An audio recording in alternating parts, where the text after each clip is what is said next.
Tonight we drift into a world soaked in tea, opium, and quietly unraveling dynasties. You're sailing through humid pearl gray mist on the South China Sea, toward the bustling port of Canton in the late 1700s. Wooden junks bob like beetles in the water.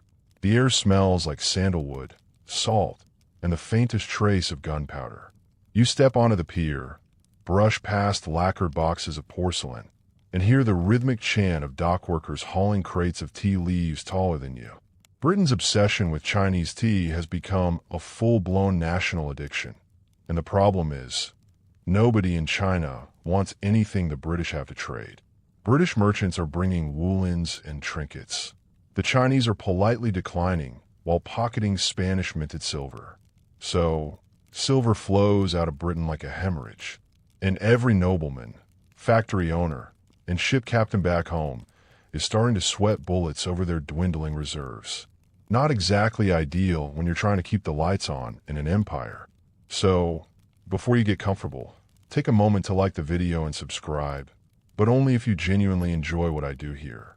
And I'd love to know, where are you listening from, and what time is it right now where you are? Now, dim the lights, pull the blankets closer, and let's ease into tonight's journey together. You're sitting in a cramped office inside the British East India Company's Cannon compound. The wooden beams creak above your head.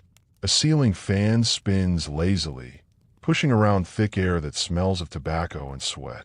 On the desk is a letter, stamped with the seal of the court directors. It's blunt. We must reduce our dependence on silver. Explore alternative trade goods. That's polite corporate speak for, we're bleeding silver and need to stop before someone gets fired or decapitated. You look out the slatted window at the neat rows of Chinese officials recording export taxes. They're efficient, polite, and entirely uninterested in bartering for Sheffield cutlery or Liverpool textiles. For the Qing Empire, trade is a privilege, granted to barbarians on China's terms. And you, dear British merchant, are the barbarian in question. Canton, also known as Guangzhou, is the only port open to foreign traders, and they're confined to a thin strip of land called the 13 Factories. These aren't actual factories, just enclosed warehouses where Western traders live, sleep, and deal tea. The rules are strict. No foreign women, no foreign priests, no foreign fun of any kind. You're not allowed into the city proper. You can't learn Chinese, and you can't dream of doing business outside the tiny channel allowed by the emperor. So you sit there, stewing in your linen shirt, watching crates of tea disappear into your ships.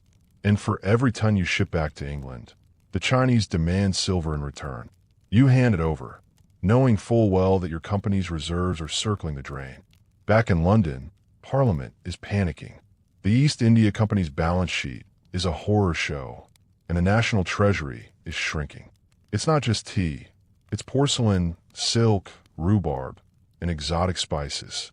The British public can't get enough of it, but the Chinese won't accept payment in kind. They don't need anything from the West. In their view, China is the center of the world. So what do you do when you can't pay for your cravings? You get clever, you get colonial, and you get a little dirty. Cue the pivot to India.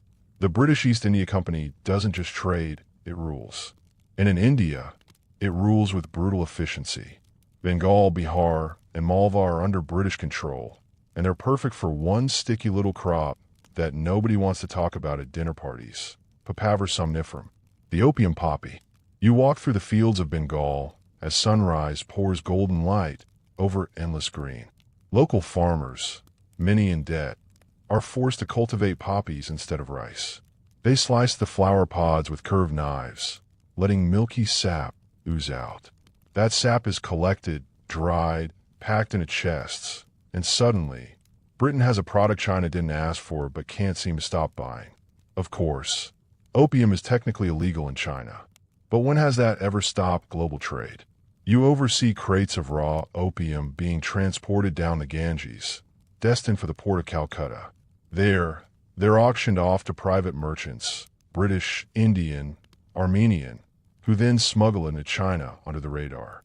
A classic case of, we're not selling it, we're just facilitating others who are. The Chinese call it Heiyao, black medicine. But there's nothing medicinal about what follows. By the early 1800s, opium addiction is spreading like wildfire. Smokers collapse in alleyways, shopkeepers close early, and even government clerks are rumored to nod off mid-sentence. Historians still argue whether the British fully anticipated the societal collapse they triggered, or just didn't care. But either way, it worked. British silver reserves stabilized. Tea kept flowing, and the emperor, thousands of miles away in the Forbidden City, had no idea the bottom was about to fall out. Back in Canton, you watch as local demand skyrockets. Opium isn't just for the elite anymore. Fishermen, soldiers, poets, monks, it finds its way into every rung of society. You walk past an opium den at dusk. Inside, the air is syrupy. Men recline on bamboo mats, eyes glassy, exhaling slow streams of smoke. The silence is thick. You could hear a teardrop fall. Still, the trade keeps booming. British merchants become fabulously wealthy. The East India Company begins quietly lobbying the crown for more protection, more power, more naval presence. Because they know the party can't last forever. Eventually, someone's going to snap. And that someone is Emperor Daoguang. He's outraged, furious, betrayed. You read his edict condemning foreign devils and their poison. You also read the footnotes. Local officials are told to confiscate opium, punish dealers, and, most importantly, not to offend British traders, because China still wants the tea revenue. So it's a bizarre double game. The emperor wants the poison gone, but nobody wants to risk economic collapse or military conflict. It's a fragile dance on a rotting floorboard. One last historical tidbit before we drift off tonight. The British tried, at first, to peddle wool to the Chinese, thick, itchy, and totally useless in southern China's subtropical heat. No surprise it didn't catch on. But opium? That, tragically, sold itself. And so you lie awake in your creaking cot above the warehouse in Canton, listening to the soft hiss of waves outside. You know this is only the beginning. An empire is about to break, but tonight, it's just business as usual. You wake to the scent of salt and something sharper, raw, chemical, slightly sweet. Opium again. Even here in Canton, where official laws claim the trade is banned, the scent coils in through cracks in the walls. Somewhere nearby, another pipe flares to life. You trudge to the dockside as the humid morning air thickens. Crates of opium are already being unloaded under the guise of cotton or medicine. These are chests marked with British East India Company seals, stamped, ironically, with a lion and a unicorn. Mythical creatures for mythical morality. You watch as a Chinese smuggler bows hastily and receives a chest. He disappears into a hidden boat under a fishing tarp. By evening, that opium will reach a tea house in Guangzhou's back alleys. By next week, another young man will abandon school, his eyes hollowing out as his lungs fill with ash. But you're not thinking about that. You're thinking about profit margins, market share, and how long this little sleight of hand can keep going before the dynasty fights back. In London, the boardroom smells less like opium and more like ink and cigars. Here, a different kind of battle is being waged. How to dominate a market without having to conquer a nation outright. The British East India Company, at its core, is a glorified trading cartel. But it has its own army, its own currency, its own judicial systems across India. And now, it has something even more potent than muskets. Poppy paste. You sit in on meetings where powdered wigs debate strategy. We can't continue bleeding silver, one director says. This product sells itself. Another chuckles. Let the mandarins try to ban it. That will only raise prices. And they're right. The more the Qing bans opium, the more valuable it becomes. Here's the loophole. The British East India Company doesn't technically sell opium to China. That would be illegal, even by the very relaxed standards of empire. Instead, it auctions opium in Calcutta to private merchants. Those merchants, Indian, British, Armenian, and Chinese, do the dirty work. It's a hands-off model with very sticky hands. You take a short journey upriver to Macau, the Portuguese enclave on the South China coast. Unlike Canton, Macau's port is far less regulated. And that's the entire point. It becomes the first reliable smuggling hub. From here, fleets of small Chinese ships, junks, carry opium up the coast, feeding booming demand in Fuzhou, Ningbo, and even Shanghai. You imagine one of those small ships slicing through moonlit waters, sails pulled taut, carrying a fortune in sap-stained bricks. Historians still argue whether British officials turned a blind eye or actively facilitated the operation. But one thing is certain. When profits surged, so did enthusiasm. Smugglers were treated less like criminals and more like entrepreneurs with grit. In China, meanwhile, the effects are growing more visible, more tragic. You walk the narrow alleys of Guangzhou at night. Laughter spills from low-lit opium dens. Inside, thin bodies lie stretched across bamboo cots, mouths slightly open, the glow of lamps flickering like candlelit tombs. Some are former scholars, others destitute soldiers, all chasing the same thing, a floaty warmth that dissolves pain until it doesn't. The withdrawal is brutal. Limbs convulse, teeth chatter, dignity vanishes. Back in the Forbidden City, Emperor Daoguang is pacing. He's hearing reports he doesn't want to believe. Government officials found nodding off at court. Military officers abandoning posts. Silver leaving the country in reverse now. Chinese buyers selling precious metals to afford imported opium. The emperor writes furiously. He issues imperial edicts condemning the trade, orders coastal crackdowns, declares foreign smugglers to be criminals. But words do little when your bureaucracy is filled with addicts, and your navy is made of wooden junks powered by sail. This is where you meet one of the more curious figures in this opium ballet, the Hong merchants. These are the only Chinese traders licensed to deal with foreigners. They operate from the 13 factories and act as middlemen between Britain and the imperial bureaucracy. They play both sides masterfully. You sit in one of their drawing rooms. There's incense burning, tea cooling in porcelain cups. A Hong merchant whispers, "If we do not move the goods, others will. Best that we profit while we still have influence." You nod. He's not wrong. One quirky tidbit you pick up here.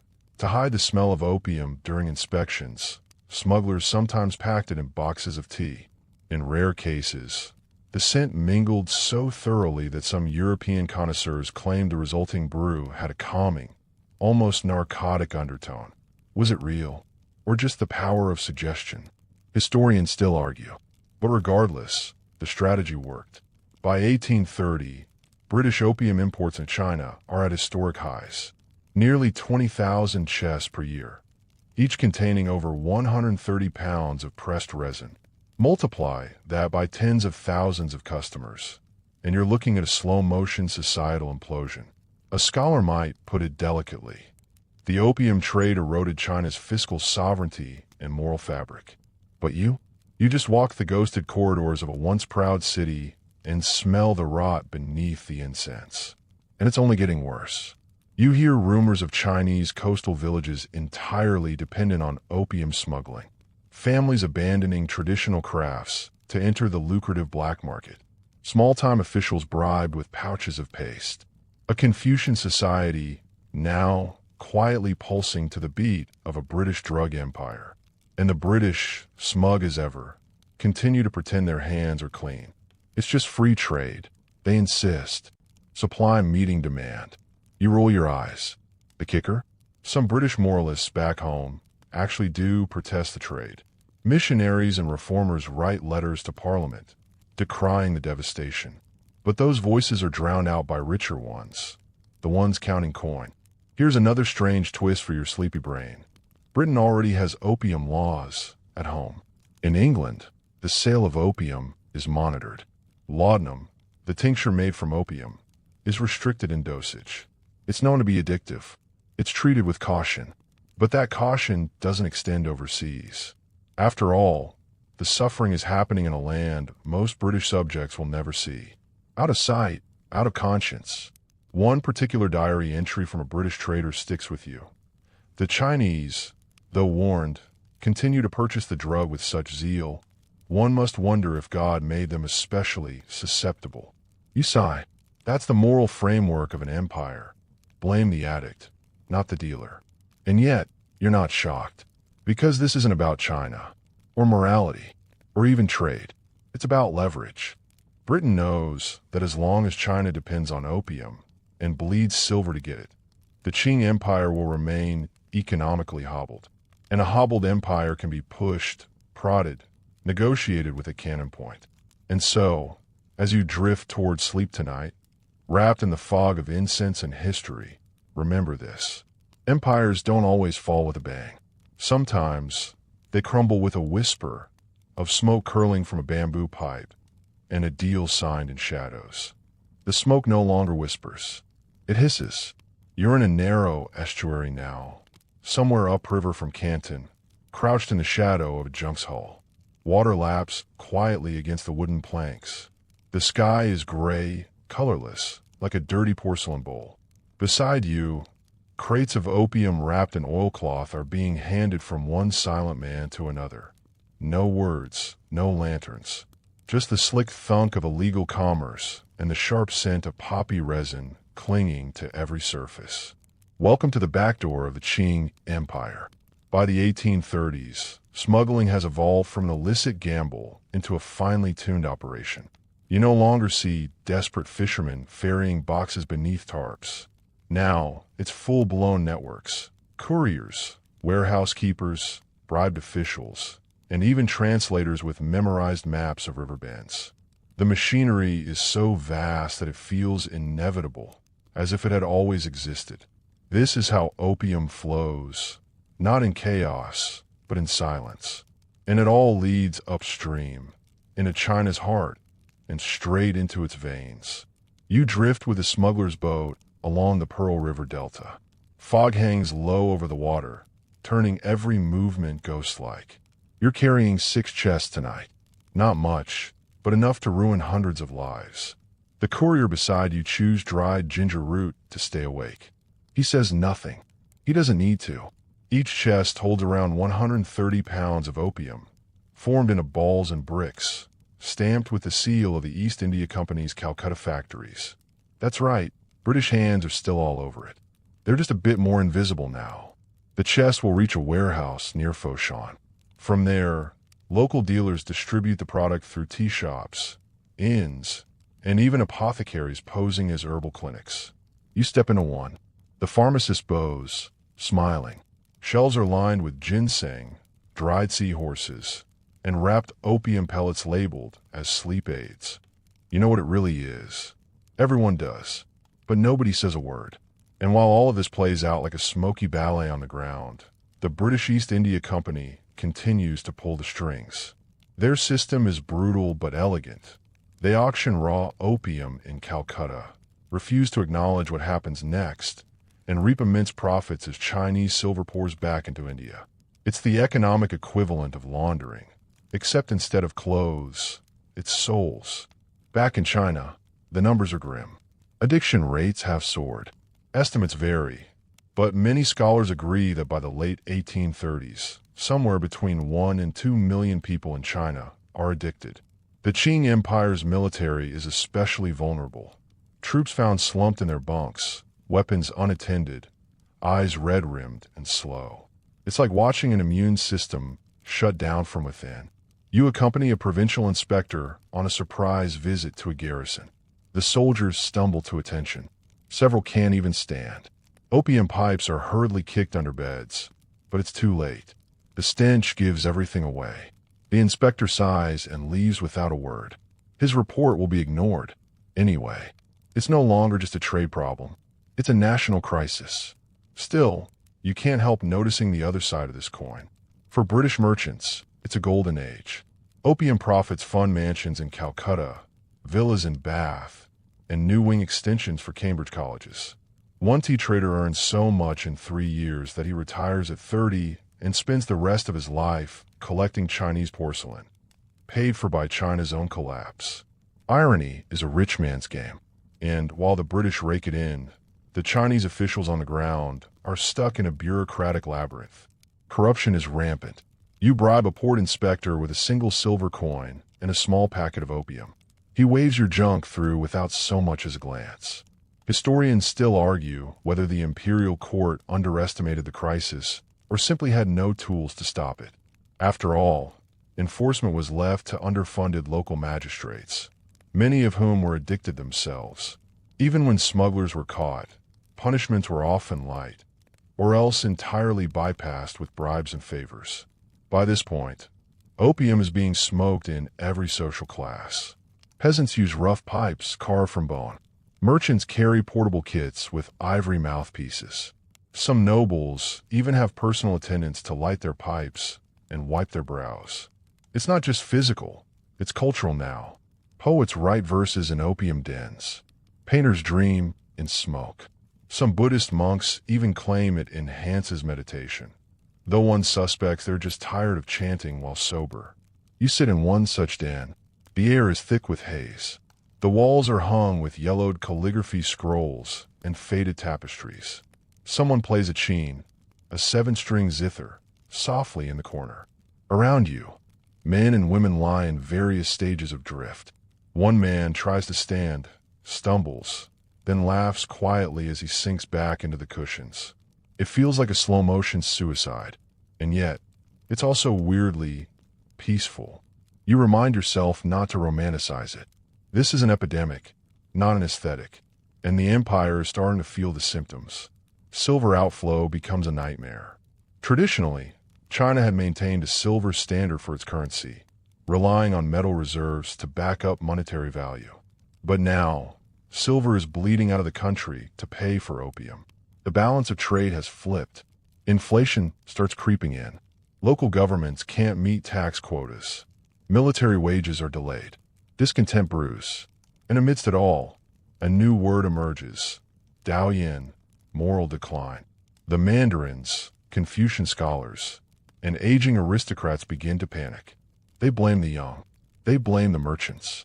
But mostly, they blame the foreigners. You visit the home of a retired magistrate. His walls are lined with bamboo bookshelves. He pours you tea, bitter and strong. His voice trembles as he says, "We used to be the Middle Kingdom. Now we are a wounded beast, and our enemy wears lace cuffs and silk cravats." He's not wrong. Here's one quirky little fact. Some British ships flying American flags, particularly those for Boston, joined the smuggling racket. They saw an opportunity and dove in, offering faster, more maneuverable schooners. So the Chinese didn't just face Britain, they were being flanked by capitalism itself. The smuggling network grows ever more complex. Ships rendezvous offshore, transferring cargo in secret. Inland, encrypted messages pass between dealers. Secret compartments in carriages. Hollowed-out furniture. You even hear of a Taoist monk caught smuggling opium in painted prayer scrolls. One step from sacred to scandalous. Through it all, you begin to feel the tension tightening. China is coiling. Protests grow louder. Governors send ever more urgent letters to the emperor. Local uprisings flicker and die. And somewhere in the shadows, a man named Lin Zexu is watching. But that's for another night. Tonight, you're drifting down a river under moonlight, past broken docks and sleeping villages. You look toward the horizon and wonder, how long can a civilization float before the current pulls it under? The letter arrives like a blade wrapped in silk. It's 1838. You're back in the port city of Canton, and news trickles down from the Forbidden City like distant thunder. The emperor has appointed a new special imperial commissioner to address the opium crisis once and for all. His name is Lin Zexu, and you feel something shift. Not panic, not yet, but the sense that someone, somewhere, has finally picked up a sword instead of a scroll. You picture Lin Zexu now, tall, lean, austere, a Confucian scholar of the old mold, rigid morals, unshakable discipline, and absolutely no patience for diplomatic niceties when poison is on the menu. He's walked away from palace politics to take on this mission, knowing full well he's marching into a den of corruption and foreign interference. You almost admire him. Almost. When he arrives in Canton, it's not with bluster, but with books. He reads reports. He studies customs records. He walks through markets in disguise, noting the faces of addicts, and the prices of pipe kits. He's here to know the crisis before he acts. And when he acts, the empire feels it. The first order of business? He sends a message to Queen Victoria. Politely, but firmly, he asks, "Would you allow your people to suffer as mine have? If opium is banned in your country, why is it fair to sell it to mine?" Historians still argue whether the Queen ever read the letter. Some say it was lost in translation or ignored altogether. But the message, printed in Chinese and English, would echo for centuries. A rare moment when moral clarity rang louder than cannon fire. Then comes the crackdown. You're standing on the docks as Commissioner Lin orders the seizure of over 20,000 chests of opium from foreign warehouses. That's more than 2.6 million pounds of the stuff, confiscated, stacked high, and guarded by Qing's soldiers with sabers drawn. The foreign merchants are stunned. Some plead, some threaten, others pack their bags and whisper to London. But Lin doesn't flinch. He's not here to negotiate. He's here to cleanse. The seized opium is taken to the beach at Human, just outside Canton. And you, yes you, are summoned to witness the destruction. You stand among rows of British, American, and Indian traders, all red-faced and furious, as Qing soldiers break open the chests. The air turns bitter and pungent. They dissolve the paste in seawater, mix it with lime and salt, and flush it into the bay. Every wave that crashes against your boots smells like a dying empire's revenge. The operation takes weeks. Crowds gather on the shoreline to watch. It's not just about destroying drugs, it's performance. A moral theater, a declaration, and it works. Sort of. Back in London, news of the opium seizure hits like a storm. The East India Company howls in rage. Parliament debates whether Lin's actions constitute an attack on British property. He has insulted our flag, one MP declares. He has destroyed British goods. Goods. Not poison. Not contraband. Goods. And so begins the march toward war. But before we get there, you should know this. Lin Zexu wasn't simply trying to score a victory for the Qing. He was trying to buy time, to reverse an erosion that had taken decades. He shut down dens. He jailed corrupt officials. He held public trials.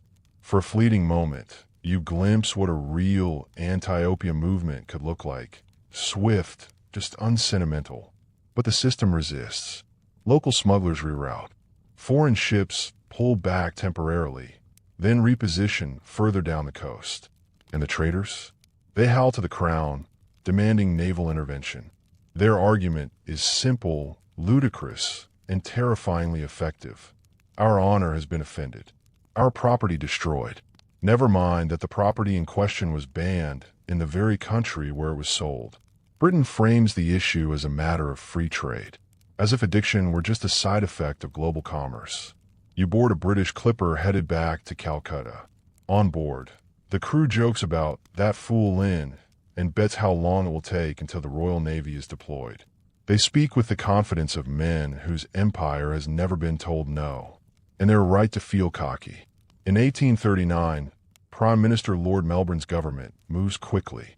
A fleet is dispatched to China's coast, not to negotiate, but to punish. Officially, Britain is seeking reparations for the lost opium. Unofficially, it's a message: don't interfere with our profits. The first opium war has begun, and Lin Zexu, he keeps writing. He composes memorials to the emperor, warning that Britain will not back down. He fortifies Canton. He raises troops. He builds floating barriers in the river to block British ships. But he knows he's outgunned. China's military is centuries behind, armed with outdated muskets, bows, and swords. Meanwhile, Britain sends iron-hulled warships, modern cannons, and marines trained in global conquest. Still, Lin holds his ground. Let's pause for a quirky footnote here.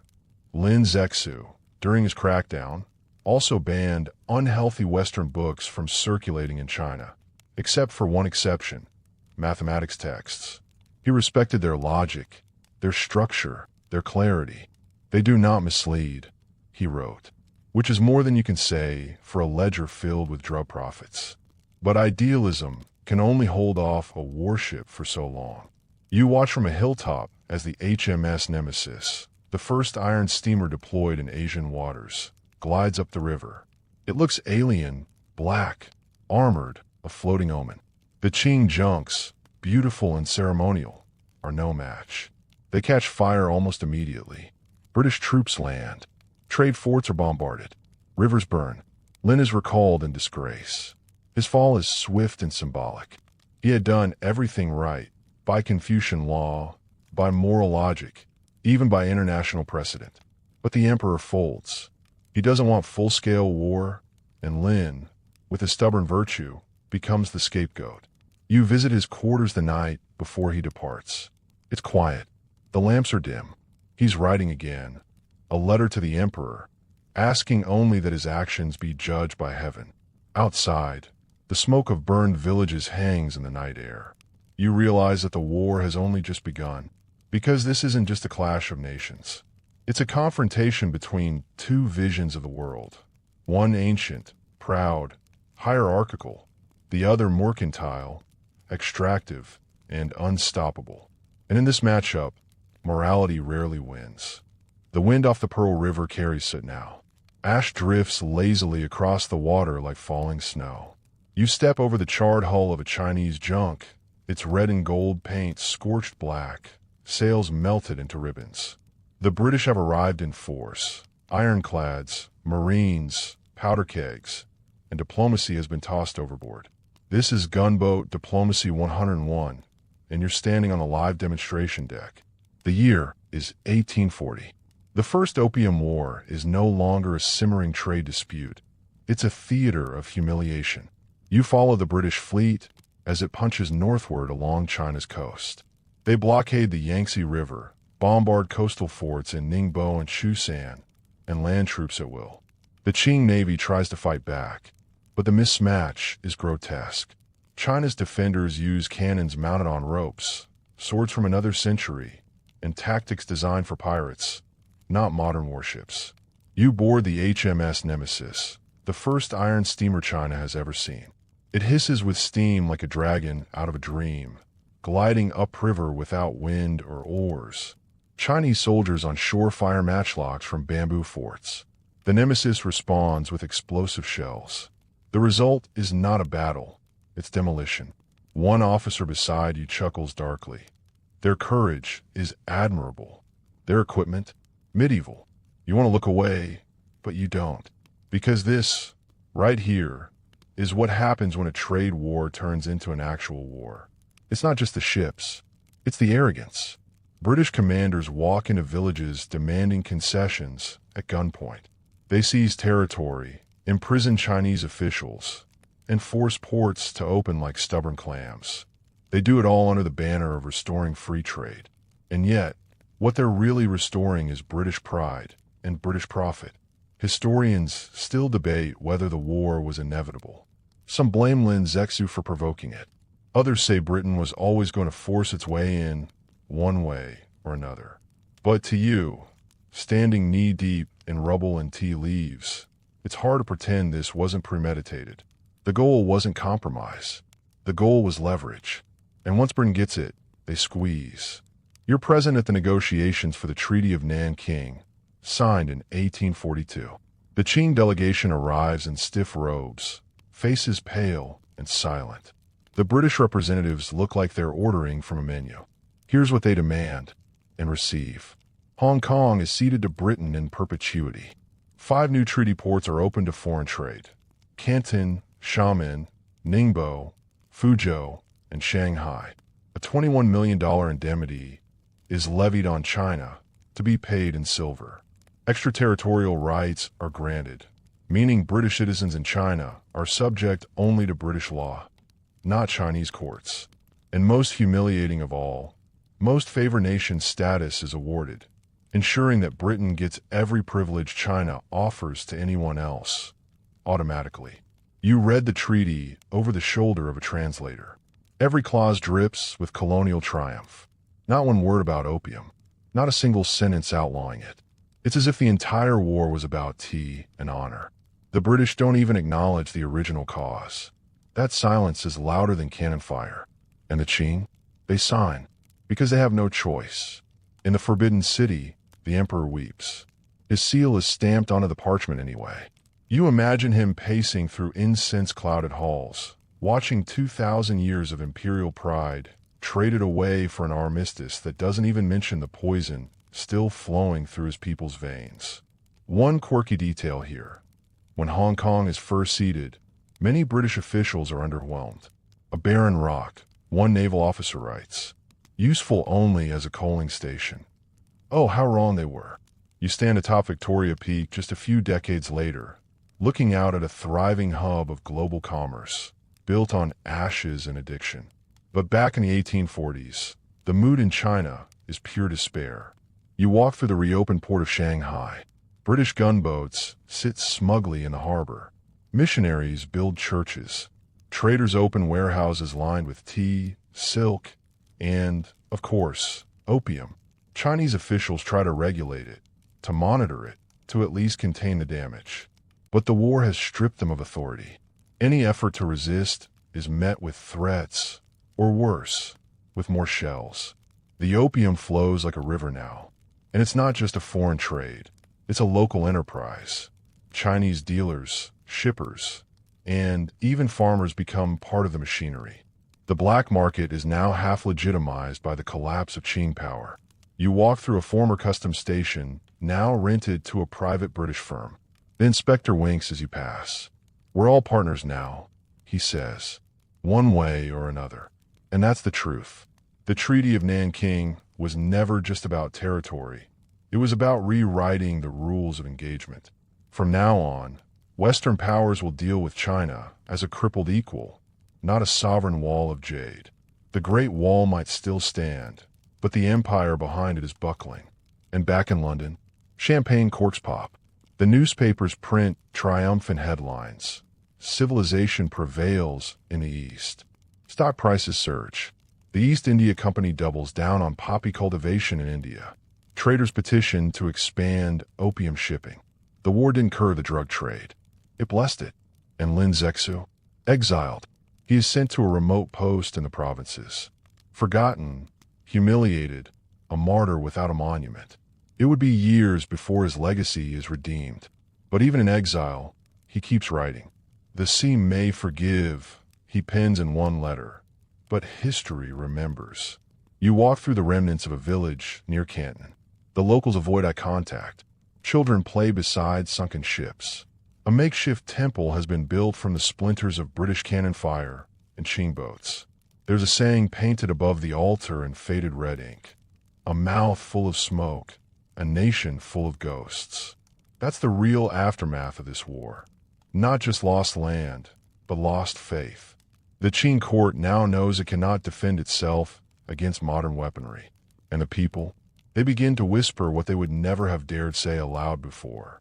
That the mandate of heaven may be slipping. Because when even the emperor can't stop the poison, who can? The mud in Canton is thick with footprints. British boots, Qing sandals, wheelbarrow grooves.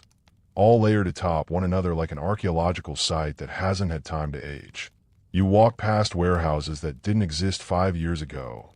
See streets once quiet now vibrating with the sounds of trade. Or something pretending to be trade. Because by 1843, the ink on the Treaty of Nanking is barely dry, and already the entire rhythm of southern China is changing, faster than the mandarins can write edicts or the villagers can grieve. And at the center of it all, like a silver-toothed parasite, is opium. You duck beneath the hanging banners of a new foreign district.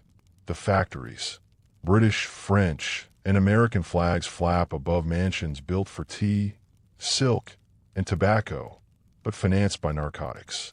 The architecture feels like a drunk marriage between classical Europe and confused Asia. Red lanterns hang from white columns. Steamships offload porcelain beside kegs of gin. Inside, East India Company merchants scribble into leather-bound ledgers. Opium is the best entry. Every time. The numbers are obscene.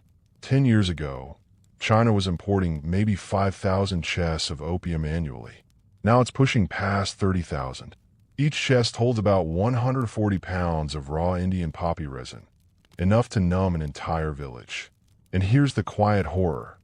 Not only do the British not regulate this, they institutionalize it. They set up official houses for exchange. They install tariffs on everything but the drug. Local Chinese brokers do the dirty delivery, carrying opium upriver in hollowed-out logs or beneath rice shipments. It's a logistical masterpiece, funded by misery. Historians still argue whether Britain truly grasped the social damage they were inflicting. Some say they were willfully blind, concerned only with the trade deficit and their own silver returns. Others believe they knew exactly what they were doing and did it anyway. But let's put that scholarly debate aside for a second. You walk into an opium den, not some back alley hole, but a sprawling, cushion-draped palace, smoky with incense, lazy with stringed music, and disturbingly quiet. Young men recline like gods, pipes in hand, jaws slack. A few are dressed in silk robes. One is wearing a scholar's cap. You lean in. His eyes don't focus. His breath smells sweet and burnt. There's no rage here, no drama, just a deep, wet sleep that doesn't end. This isn't a battlefield. It's a waiting room for the soul to leave the body. You retreat back into the humid street, rattled, because outside, the city is thriving.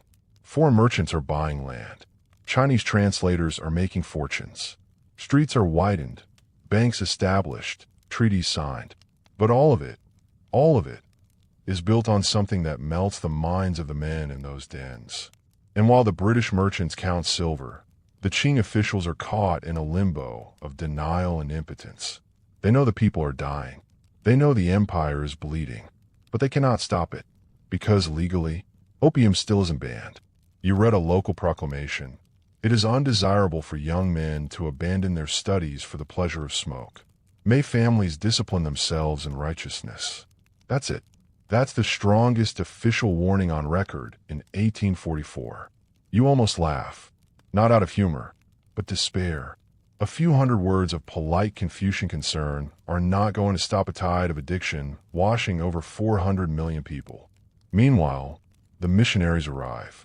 With their Bibles in one hand and opium critiques in the other, they represent a strange contradiction. Many are genuinely appalled by the drug trade. Some rail against it from the pulpit. Others, more pragmatic, turn a blind eye, funding their churches with donations from the very merchants who profit from the poison. Here's one of those fringe white tidbits. A missionary in Shanghai once baptized a local boy who ran opium errands between warehouses. When asked whether that was a conflict of interest, he replied, "Let the Lord judge the ledger." Handy theology. You walk the bund in Shanghai, newly paved, freshly lit with gas lamps imported from London. It looks civilized, dignified, but under the glow, you see beggars with gray lips, dock workers missing toes from frostbite and neglect. A boy with pipe burns on his fingers, and on the river, flat-bottomed boats still bring up chests of poppy extract from the south, guarded by higher militias who call themselves freight guilds but act like drug cartels. Some are Chinese, some are British, some are just thugs with guns and good connections. The lines between nation and gang, trader and trafficker, are blurry now. And through it all, the Qing dynasty begins to rot from within. Corruption blossoms in the court like algae in stagnant water. Officials take bribes to overlook shipments. Governors turn a blind eye to obvious smuggling. Whole prefectures become ghost towns of broken farms and vanished sons. There's a scholar named Wei Yuan. You'll remember him. He's still writing treatises on modernizing the Qing military, trying to urge the emperor to invest in Western-style weapons, ships, reforms. His words echo through empty marble halls. No one listens, or rather, they pretend to listen, nodding, then quietly lighting another pipe. You pass a funeral in Guangzhou, not for a person, but a business. A Confucian bookshop shuttered because its customers have either left town or stopped reading. A former teacher sweeps the stoop with trembling hands. "We sold dreams," he says softly. "Now they smoke them instead." And still, the trade figures climb. Opium imports triple between 1842 and 1850. The East India Company becomes one of the largest and most profitable drug trafficking organizations in history. though of course they never call it that. They refer to the trade as special goods. You see British consuls writing back to London, full of pride. Commerce is expanding. Native populations adapting. Resistance minimal. Minimal? You walk into the countryside and see temples defaced with graffiti. In the white smoke. Purge the poison. You see farmers burning British-made opium pipes in secret ceremonies. A few local magistrates crack down on dens, seizing pipes and staging arrests. But here's the catch. As soon as one den closes, another opens, with better protection. The imperial bureaucracy is tangled, outdated, slow. One hand doesn't know what the other's doing. Reformers like Wei Yuan are ignored. Lin Zex's memory is erased. And the emperor? Surrounded by courtiers who shield him from the worst of it. He believes the treaties have brought peace.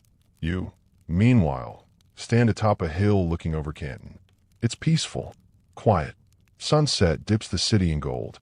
But down below, the fires of the opium lamps are already flickering on, like stars coming out early. Too early. You smell burning resin on the wind. You realize something chilling. The war may be over, but the conquest has only begun.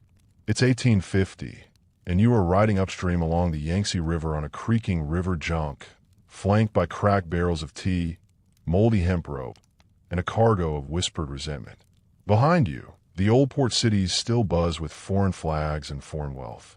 Ahead of you, the brutal heart of China, and it's getting harder to ignore how loudly it's starting to crack. The dynasty's rot, once hidden in coastal fog and bureaucratic paperwork, is now boiling to the surface. The provinces are no longer calm.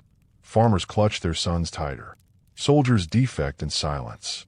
Rice paddies lie abandoned like picked over bones. And you feel it. Not just hear it, not just read about it, but feel it. The sense that something terrible is rising in the land. Something, not foreign this time, but domestic. And it has a name. Hong Xiuquan. You squint at the pamphlet in your hand, written in strange, flowery Chinese and laced with Christian mysticism. The heavenly kingdom of great peace, it proclaims. The demon Qing shall fall. Wait, demon.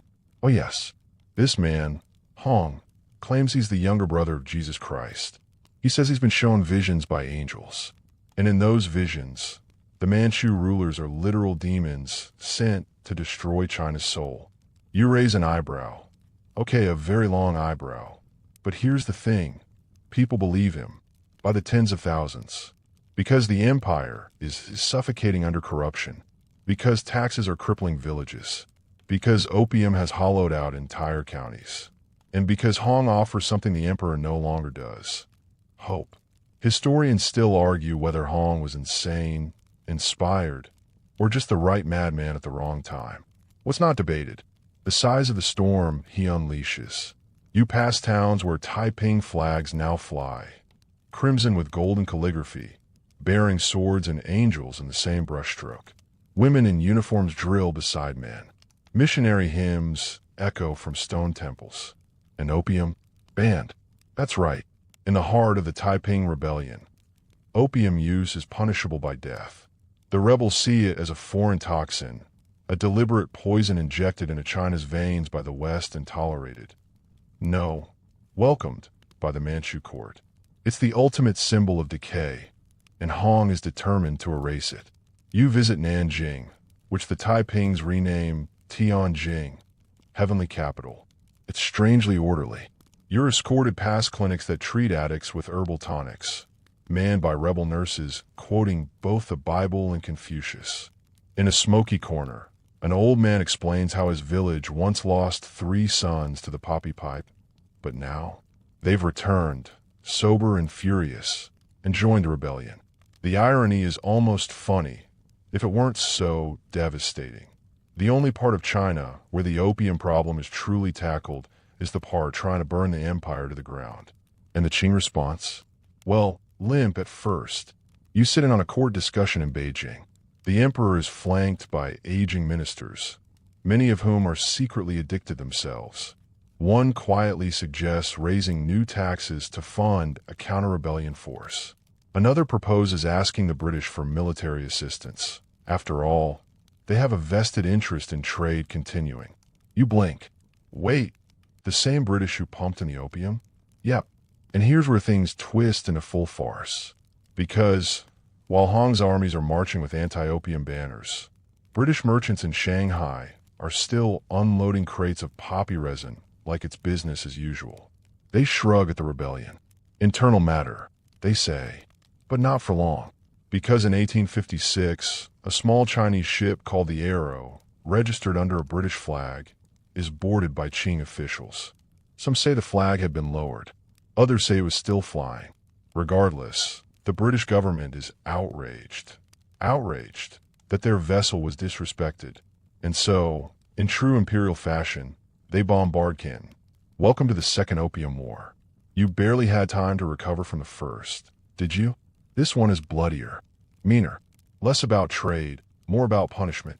British forces, joined by the French, storm Chinese forts, demand new concessions, and this time, they don't want just ports. They want access to the entire interior. You hitch a ride with the advancing army as it sails up the coast, then inland along the rivers. Iron-hulled gunboats belch smoke and fear. Villages crumble like pottery. At every stop, demands are issued. Open more cities, legalize opium, allow Christian missionaries everywhere. Wait, legalize opium? Yep, that's the crown jewel of this round. You reach the Treaty of Tianjin in 1858. On the surface, it looks like a diplomatic agreement. In reality, it's an ultimatum etched into China's skin. And among its demands, full legalization of the opium trade. So let's recap. China tried to resist opium. First with edicts, then with war, then with rebellion. At every turn, Britain and its allies used economic pressure and military firepower to force it back in. And now, it's no longer a black market substance. It's officially sanctioned, stamped, and taxed. The Qing Dynasty, once the divine mandate of heaven, now signs bills that permit the slow poisoning of its own people. And guess what? The Taiping rebels, those radical anti-opium warriors, are being pushed back. Hong Xiuquan's visions grow stranger, his court more erratic. Internal purges splinter the movement. And by the early 1860s, Qing forces, bolstered by Western weapons and advisors, retake Tianjin. Hong dies, possibly from poisoning, or madness, or grief, or all three. You stand on a battlefield, staring at burned-out homes and silent rivers. The rebellion is crushed, but so is the last real resistance to the opium empire. Let's squeeze in a strange little detail. During the siege of Nanjing, British and French officers debated whether to help the Qing directly. Some argued Hong's religious rhetoric resembled theirs. Others feared his anti-opium stance would damage trade. Guess which side won? Spoiler, the profitable one. Back in the ports, trade booms. British newspapers report growing silver reserves and expanded markets. Commerce with the Orient is stronger than ever, they boast.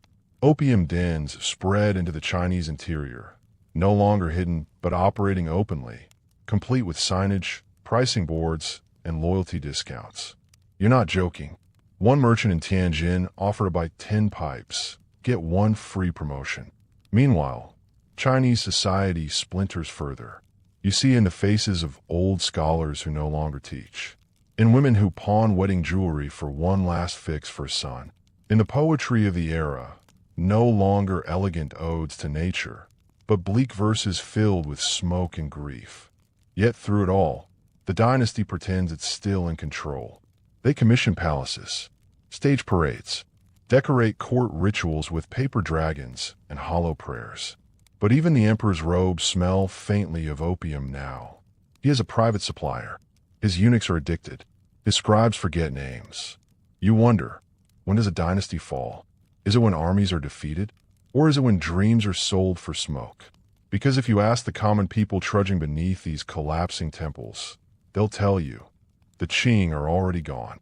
Only the ashes remain. And above it all, from their red brick mansions in Hong Kong, the British still sip tea, laced with silence. You're standing in a cloud of sandalwood smoke, the scent thick with something older than memory, older than conquest, even. Before you, on an altar in a southern Chinese temple, lies a tiny porcelain lion. One eye is cracked. Someone has tried to repair it with gold lacquer, but it's still broken. A monk lights another stick of incense and whispers a prayer that doesn't ask for victory, but for resilience. This is where China now finds itself, praying not for conquest, but for endurance. The year is 1860-something. You've lost track, and frankly, so has the Qing court. It's staggering through decades like a drunk through a maze. Its robes are still silk, its ceremonies still intricate, but behind the screen, the pillars are rotting, and everyone knows it. And yet, the empire continues. It continues because people still believe it might recover, because the memory of stability is strong, and because, as always, the wheels of bureaucracy keep grinding, even when they're covered in moss. But there's another force pushing forward now, stronger than hope, stronger than loyalty. It's not rebellion, exactly. It's not patriotism either. It's addiction.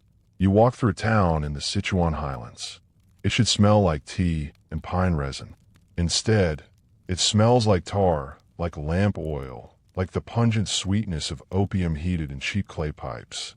Men lie on wooden platforms, their mouths slack.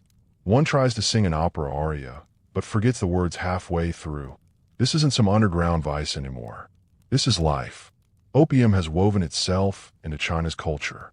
It's a wedding gift, a funeral offering, a bribe to secure a position, a last comfort for the dying. You spot an apothecary selling opium tonics labeled for melancholy. Another advertises it as a cure for diarrhea, sleeplessness, heartbreak, and damp spirits. You're not sure what that last one means, but the line outside his door is long. Historians still argue whether China chose this or was trapped into it, whether the empire's descent into narcotic dependence was passive self-destruction or forced pharmacological conquest. Either way, by the 1870s, there are millions of opium users across every province, from the rice farmers of Guangxi to the merchants of Manchuria. And now it gets worse, because opium isn't just foreign anymore. You pass a hillside where rows of scarlet-pink flowers bloom in perfect alignment. The pods are round, pregnant with sap. You ask the farmer what they are. He chuckles. Local product, he says. No more relying on foreigners. That's right. China starts growing its own opium. The British still dominate the import market, of course, especially out of India, where the East India Company has transformed Bengali agriculture into a drug empire. But Chinese landlords and regional elites begin cashing in too. Why fight it? They figure, when you can profit.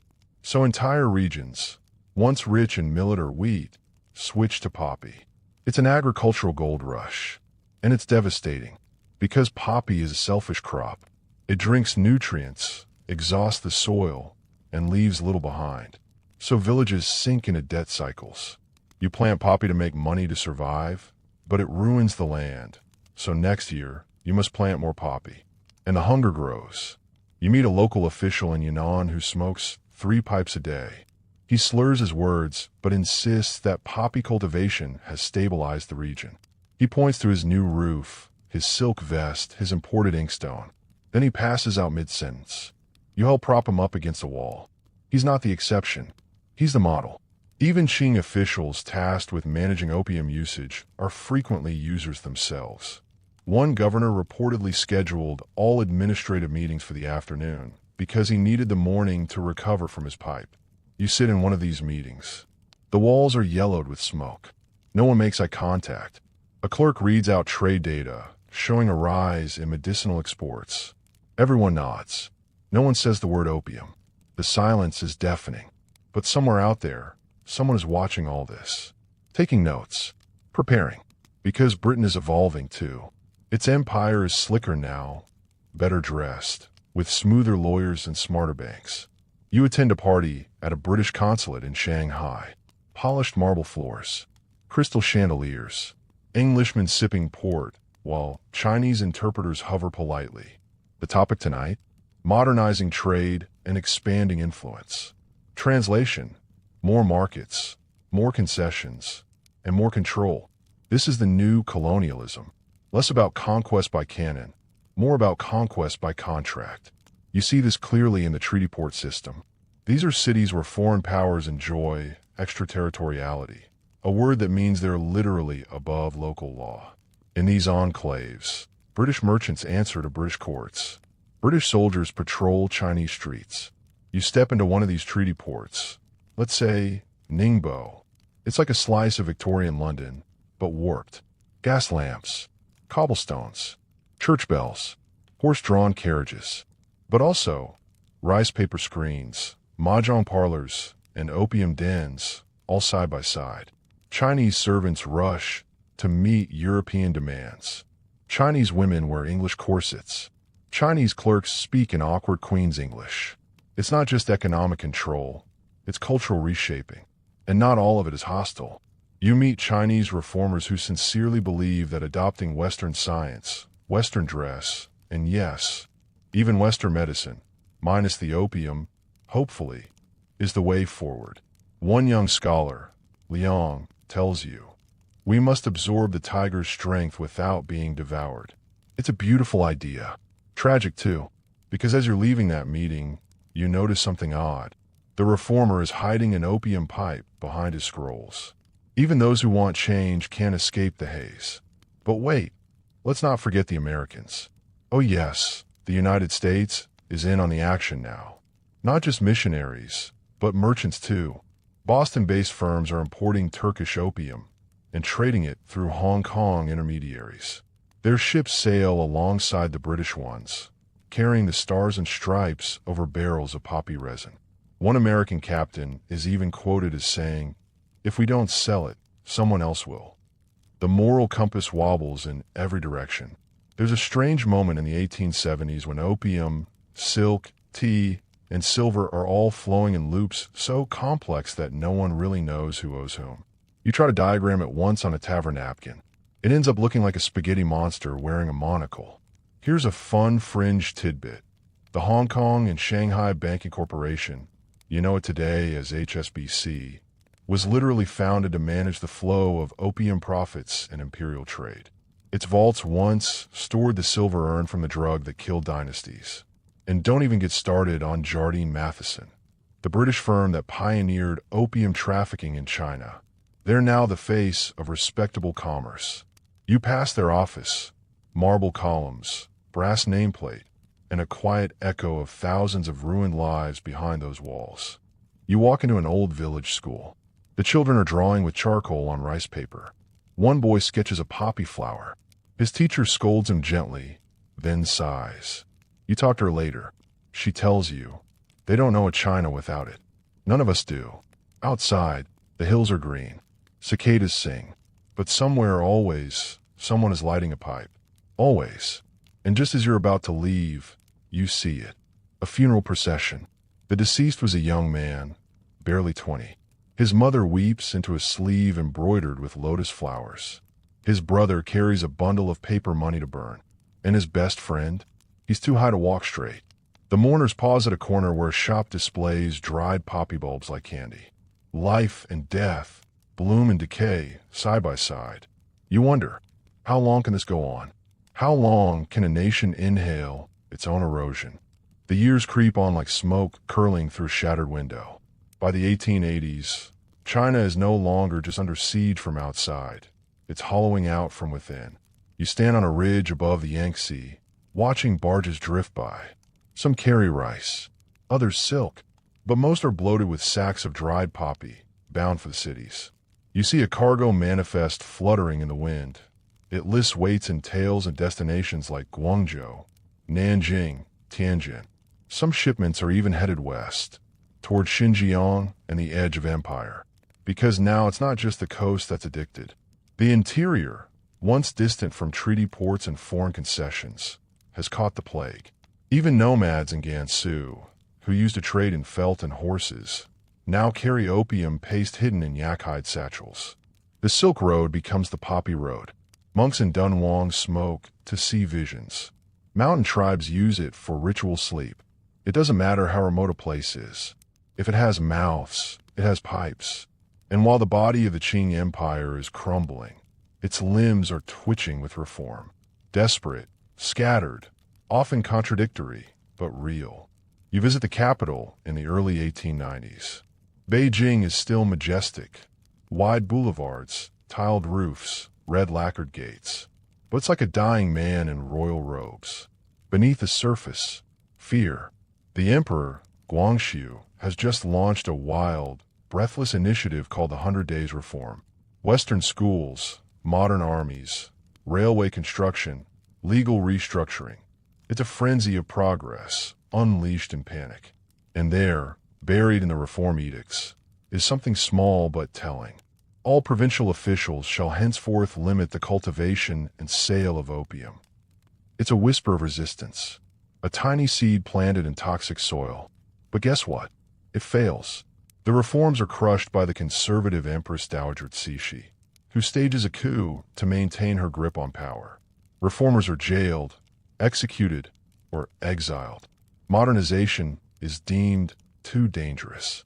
Tradition, she says, must come first. You sit with a scholar who escaped the purge. He drinks tea with shaking hands and mutters, "How do you modernize an empire that can't even admit it's dying?" And outside, in the alley, you see two boys fighting over a broken opium pipe.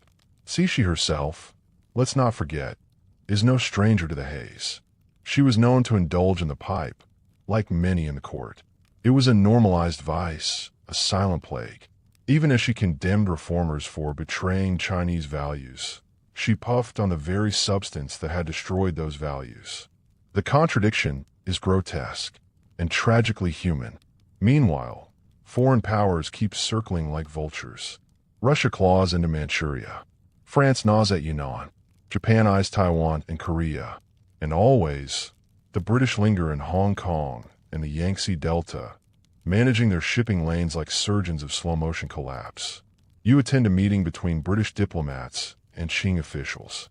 It's polite, cordial, civilized. The British sip tea and use Chinese idioms, but the mood is steel. One diplomat remarks, "Surely, gentlemen, it would be more efficient if we simply oversaw the port administration directly." A pause. Then the Qing delegate nods, not because he agrees, but because he has no choice. You don't hear a declaration of conquest. You hear concession by exhaustion. Back in the countryside, the farmers know, not in words, but in wounds. You walk a valley in Hunan. Villages are emptying, not from war but from drift. Young men leave to work for opium lords. Children carry water to the dens. Entire family lines are collapsing, not from famine or fire, but from smoke. A grandmother tells you, "When my husband died, we had a feast.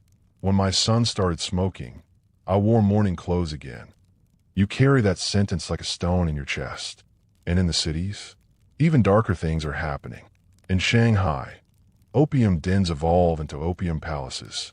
Lavish establishments with velvet cushions, crystal spittoons, and women hired to stoke pipes between puffs. Some are financed by British-Chinese partnerships, others by criminal syndicates like the Green Gang, proto-mafia organizations that control everything from import to street-level sales. You enter one of these dens. Inside, men lie half-reclining on bamboo couches, eyes vacant. Women dressed in silk-hum lullabies while the scent of burning resin fills your lungs. The owner greets you with a smile. Peaceful place, no? He's not wrong, but you know better. This isn't peace. It's paralysis. And through all of this, one simple truth keeps hitting you. The opium trade didn't end after the wars. It evolved. It naturalized. It became Chinese. Foreign empires injected the poison, yes. But it was domestic decay, corruption, complacency, cowardice that let it thrive. By 1900, some estimates suggest that 1 in 4 adult males in certain provinces is using opium regularly. Not recreationally, dependently. You can't reform that. You can't legislate it away. You have to survive it, outlive it. And then, from the far western deserts, a whisper, a name, Sun Yat-sen. The revolutionary, the exile, the man who declares, China must be reborn. He sees the empire as a corpse. He wants a republic, modern, free, unaddicted. You watch him speak in Tokyo to a room of students. He's fire in human form. His voice cracks with urgency. We are not merely sick. We are intoxicated. And we must vomit the poison before we can breathe as a nation again. It sounds like madness. But for the first time in decades, it also sounds like hope. Because maybe, just maybe, this empire won't rot forever. Maybe it can rise. But only after the haze clears. Only after the pipe is broken. Only after the last puff fades. And the ghost of the dynasty, drugged, betrayed, beautiful, finally exhales. By now, you're holding your breath. Not because of tension, though there's plenty of that, but because of the air. It's thick with incense, smoke, and the perfume of something dying quietly. This is 1900, and you're walking through Beijing, but not the Beijing of poetry and palaces. This is the Boxer Rebellion Beijing, the last stand, the haunted capital of a haunted empire. Street walls are scrawled with slogans. Support the Qing, destroy the foreign, kill the Christians, burn the opium dens. Yes, burn the dens. The same places where generations came to forget the crumbling dynasty. Now, they're fuel for bonfires lit by barefoot peasants and angry monks who call themselves boxers. A nationalist militia of superstition and starvation. You duck as a lantern smashes above you, tossed by a boy no older than 12. His chest is bare. He has talismans inked across his skin, smeared in pig's blood. Bullets cannot kill me, he whispers, wide-eyed. But you know better. They'll die by the thousands. The boxers believe that kung fu and ancestral spirits will protect them from foreign bullets. Historians still argue whether their rebellion was a spasm of mystic nationalism or a true proto-revolution. Either way, it ends badly. 8 foreign powers unite to form the 8-nation alliance. Britain, France, Germany, Russia, America, Austria-Hungary, Italy, and Japan. Imagine the scale of that.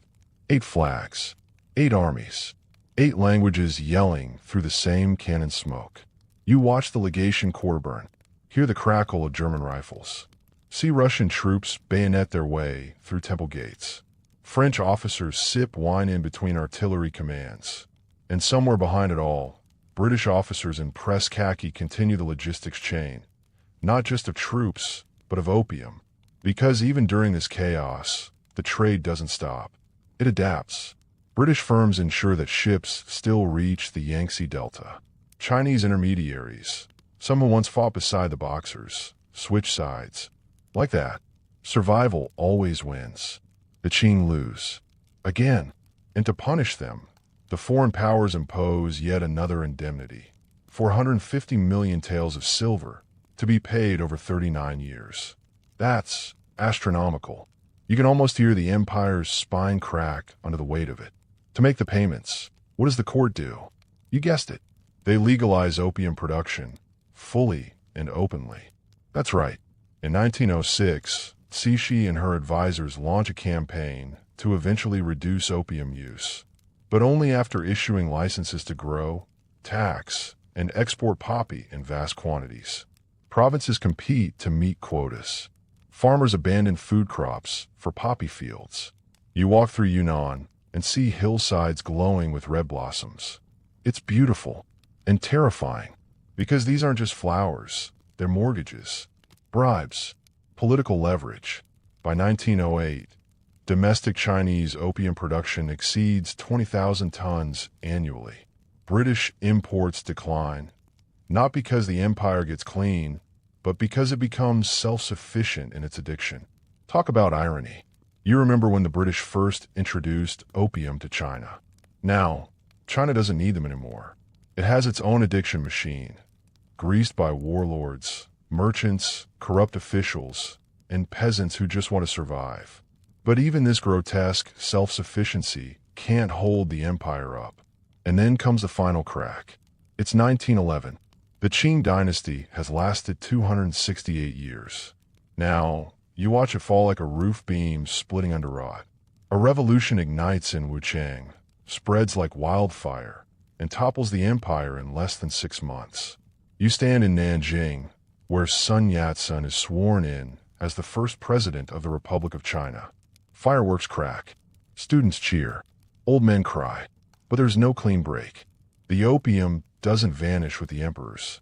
In fact, in the power vacuum that follows, it metastasizes. Warlords carve up the country. Some fund their armies with poppy. Others demand it as tax. Entire regions become narco-fiefdoms. You visit Sichuan, where one general, Yang's son, demands that citizens plant opium alongside their vegetables. Failure to do so means jail, or worse. Meanwhile, in the international sphere, things shift again. Britain, now facing public criticism at home, begins distancing itself from the opium trade. Missionaries, journalists, and reformers paint vivid portraits of China's suffering. By the 1920s, Parliament begins to shutter the last of its opium factories in India. Too little, too late. You meet a Chinese diplomat in Geneva during the League of Nations' first international drug conference. He sighs, pulls a cigarette from a silver case, and says, "We're fixing the roof after the flood." Back in China, the 1930s arrive with tanks and tyranny. The Kuomintang government under Chiang Kai-shek launches an Opium Suppression Bureau and immediately uses it to control the trade. Imagine that. The very agency tasked with ending the drug becomes the monopoly holder. That's like putting the fox in charge of the henhouse. Only this fox wears military boots and sunglasses. By now, entire Chinese cities have been reshaped by opium. Shanghai becomes the heroin capital of East Asia. Western expats host pie parties. Gangs run the streets. The Green Gang, which once partnered with revolutionaries, now partners with the police. And you, standing on the Bund in 1937, watch as Japanese planes roar overhead. The Second Sino-Japanese War begins. It's a bloodbath. Millions die. But opium, it still flows. In fact, the Japanese occupiers in Manchuria established state-run heroin factories to pacify the local population. One report even suggests they distributed it for free in enemy territory to soften resistance. Weaponized addiction. When the Japanese surrender in 1945, you think it might finally end. It doesn't. The Chinese Civil War resumes. Communists versus nationalists. Mao versus Chiang. The country burns again. And in 1949, after 4 decades of war, revolution, betrayal, and collapse, the People's Republic of China is declared. Mao Zedong becomes supreme leader. Now here's the twist. Mao, whatever else you think of him, actually breaks the opium cycle. Through mass campaigns, sometimes violent, always ruthless, he wipes out opium fields, executes traffickers, and offers addicts forced rehabilitation. By the mid-1950s, China becomes almost entirely drug-free. The cost? Immense. Deaths. Injustice. Repression. But the result? The end of a century of chemical conquest. You walk through the same valley in Yunnan you saw before. The poppy fields are gone. The farmers now plant corn. A boy points to an old iron pipe nailed to a shrine. "That was my grandfather's," he says. "They made us burn in a pile." You know it. History doesn't clean itself. It leaves scars. And what about Britain? Its empire fades. India gains independence in 1947. Hong Kong, that glittering harbor of opium logistics, remains under British rule until 1997, when it is handed back to China. No apology is ever formally issued for the opium wars. No reparations paid. Just fading memories in school books and relics in museums. You close your eyes and remember everything. You remember the ship holds stacked with opium chests, the British traders counting silver in Canton, the emperor's trembling hand in the Forbidden City, the villages that smelled like resin and resignation, the boy soldiers, the revolutionaries, the ghosts. You remember how a flower became an empire's executioner, and you realize history isn't always a battle. Sometimes it's a slow inhale, a long silence, and a breath you never quite exhale. Now let go. Sink into the hush that follows history's long exhale. You're no longer on a gunboat, no longer walking through burning temples, or tracing the rise and ruin of dynasties. You're just lying still in your bed, in your time. But your mind carries the scent of poppy fields and the echo of bayonets tapping cobblestones. You've seen what wars of trade can do, how a plant can be turned into a weapon, how profit can become policy, how millions can suffer for a substance they never asked for. You've seen emperors try to hold the tide and fail. You've watched rebels rise, only to be crushed beneath foreign flags and silver debts. But you've also seen something else, the slow, aching capacity of people to rebuild, even in the shadow of addiction, even after a century of shame. Because after the wars ended and the revolutions were buried, people still planted rice, still brewed tea, still told their children bedtime stories that skipped the darker parts. You close your eyes now, and behind your lids, you can still see that first Chinese coast, humid, golden, humming with the whisper of junks and gulls. You remember the British ledger books, the clay pipes, the glassy eyes. You remember the faces, the names, the deals struck in candlelight. History has no heroes here, only consequence. And in that silence, perhaps you understand a little more about how the world we live in was shaped, not just by cannons and treaties, but by addiction, arrogance, and the price of forgetting too soon. Sleep now. Let the past settle like ash. And when you wake, may you carry its memory, not as a burden, but as a quiet understanding of just how deep the roots of empire go. The streets of 19th century Guangzhou are slick with rain and secrets. You follow the thin trails of smoke, winding through narrow alleys where crimson lanterns sway, and somewhere deeper, beneath the scent of soy and seaweed, there's always the cloying trace of opium. But now, it's no longer a story of foreign traders and imperial indignation. This part belongs to the shadows. Welcome to the world of gangs, brotherhoods, secret passwords, and blood ties forged in the haze of addiction. Because while the Qing dynasty staggered beneath foreign treaties and internal corruption, a new empire began to rise underground. A brotherhood of silence, survival, and smoke. You descend into the Tang Wars and the early rise of Chinese triads, a world where order collapses, loyalty replaces law, and opium becomes more than a drug. It becomes a currency, a weapon, a reason to kill. It starts quietly, of course. In cities like Guangzhou, Hong Kong, and later San Francisco, Tongs, fraternal associations formed by Chinese immigrants, begin as mutual aid groups. They provide food, shelter, a sense of belonging. Immigrant life, especially in foreign ports where the Chinese are second-class citizens at best, is brutal. Racism is routine. Wages are pitiful. So these early Tongs are lifelines. But not all of them stay that way. You watch as these associations splinter, turning from brotherhoods into battle lines. Some cling to honor, others embrace power, and the lure of opium, always profitable, becomes the first domino in a long descent. In one corner of the city, a Tong runs a gambling hall where men place bets with silver and lose their souls to the pipe. Just across the street, another Tong sells protection at knife point. The tension simmers, like a bamboo steamer about to burst. And then someone dies. A misunderstanding, an insult, a debt unpaid. Whatever it is, you don't even see the blade until it's too late. One minute you're walking down a foggy Chinatown alley, and the next, a scream cuts through the night, and the Tong Wars begin. It's not a war in the imperial sense. There are no battalions, no declarations, but it's just as real. Gangs fight with knives, axes, hatchets, even early firearms smuggled in through port cities. Blood stains cobblestone, and in the smoky corners of opium dens, some look on without flinching. Historians still argue whether the Tongs were born of necessity or opportunism. Some say they were created to protect Chinese communities from racist violence. Others claim they became parasitic, feeding off their own people's suffering. But one thing's certain, you can't separate the rise of these organizations from the opium trade. Where there's addiction, there's vulnerability. Where there's vulnerability, someone will always step in to offer safety for a price. You follow the trail as it leaves China's ports and reaches San Francisco.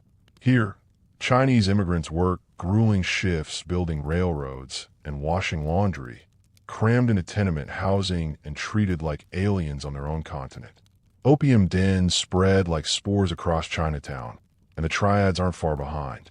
You watch as American newspapers, steeped in yellow journalism, fan the flames of fear. The Chinese menace, they call it.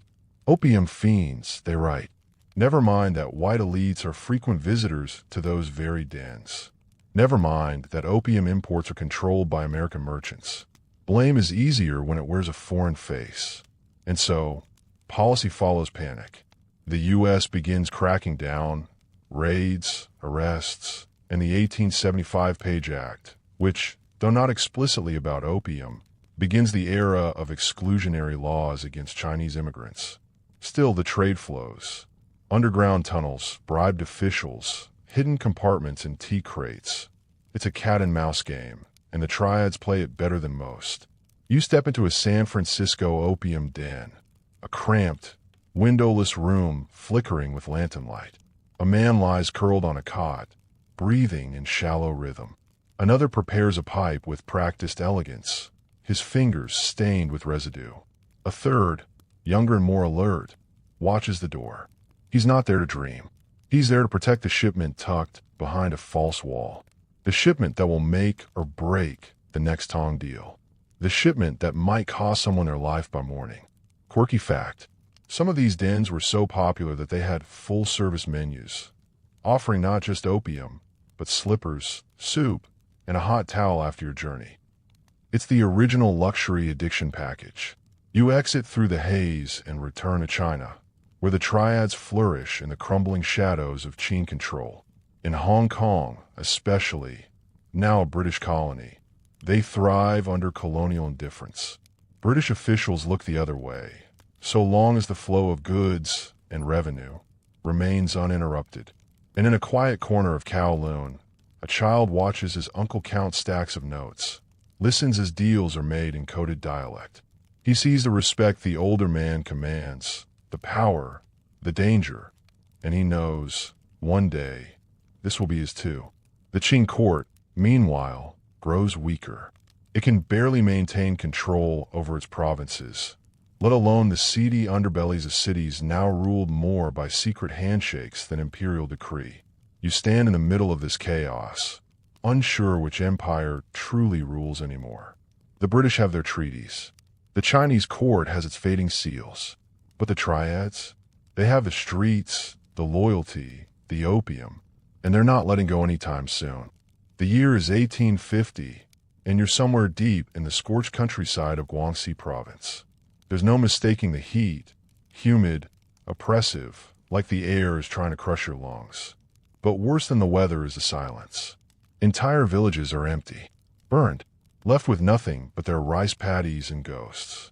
What you're walking into isn't just a war zone, it's a revolution. And it all starts with a broken man who thinks he's Jesus' younger brother. Yeah, you heard that right. You're about to witness the most apocalyptic civil war in Chinese history. And yes, opium plays a part. So let's meet our wild card.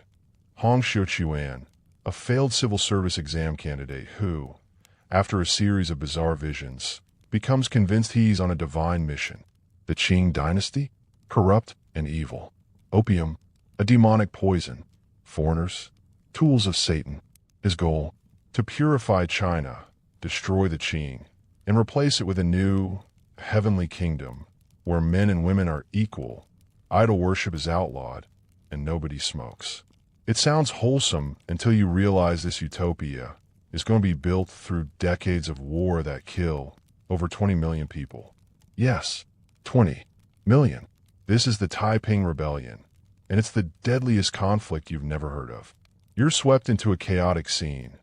A crowd of peasants, merchants, farmers, and disillusioned soldiers gathering under Hong's banner. They wear red sashes, carry strange, hybrid Christian symbols, and chant slogans not heard anywhere else in China. Their eyes burn with fanaticism. Their message? The Qing are done. Heaven is coming. And opium? Absolutely not.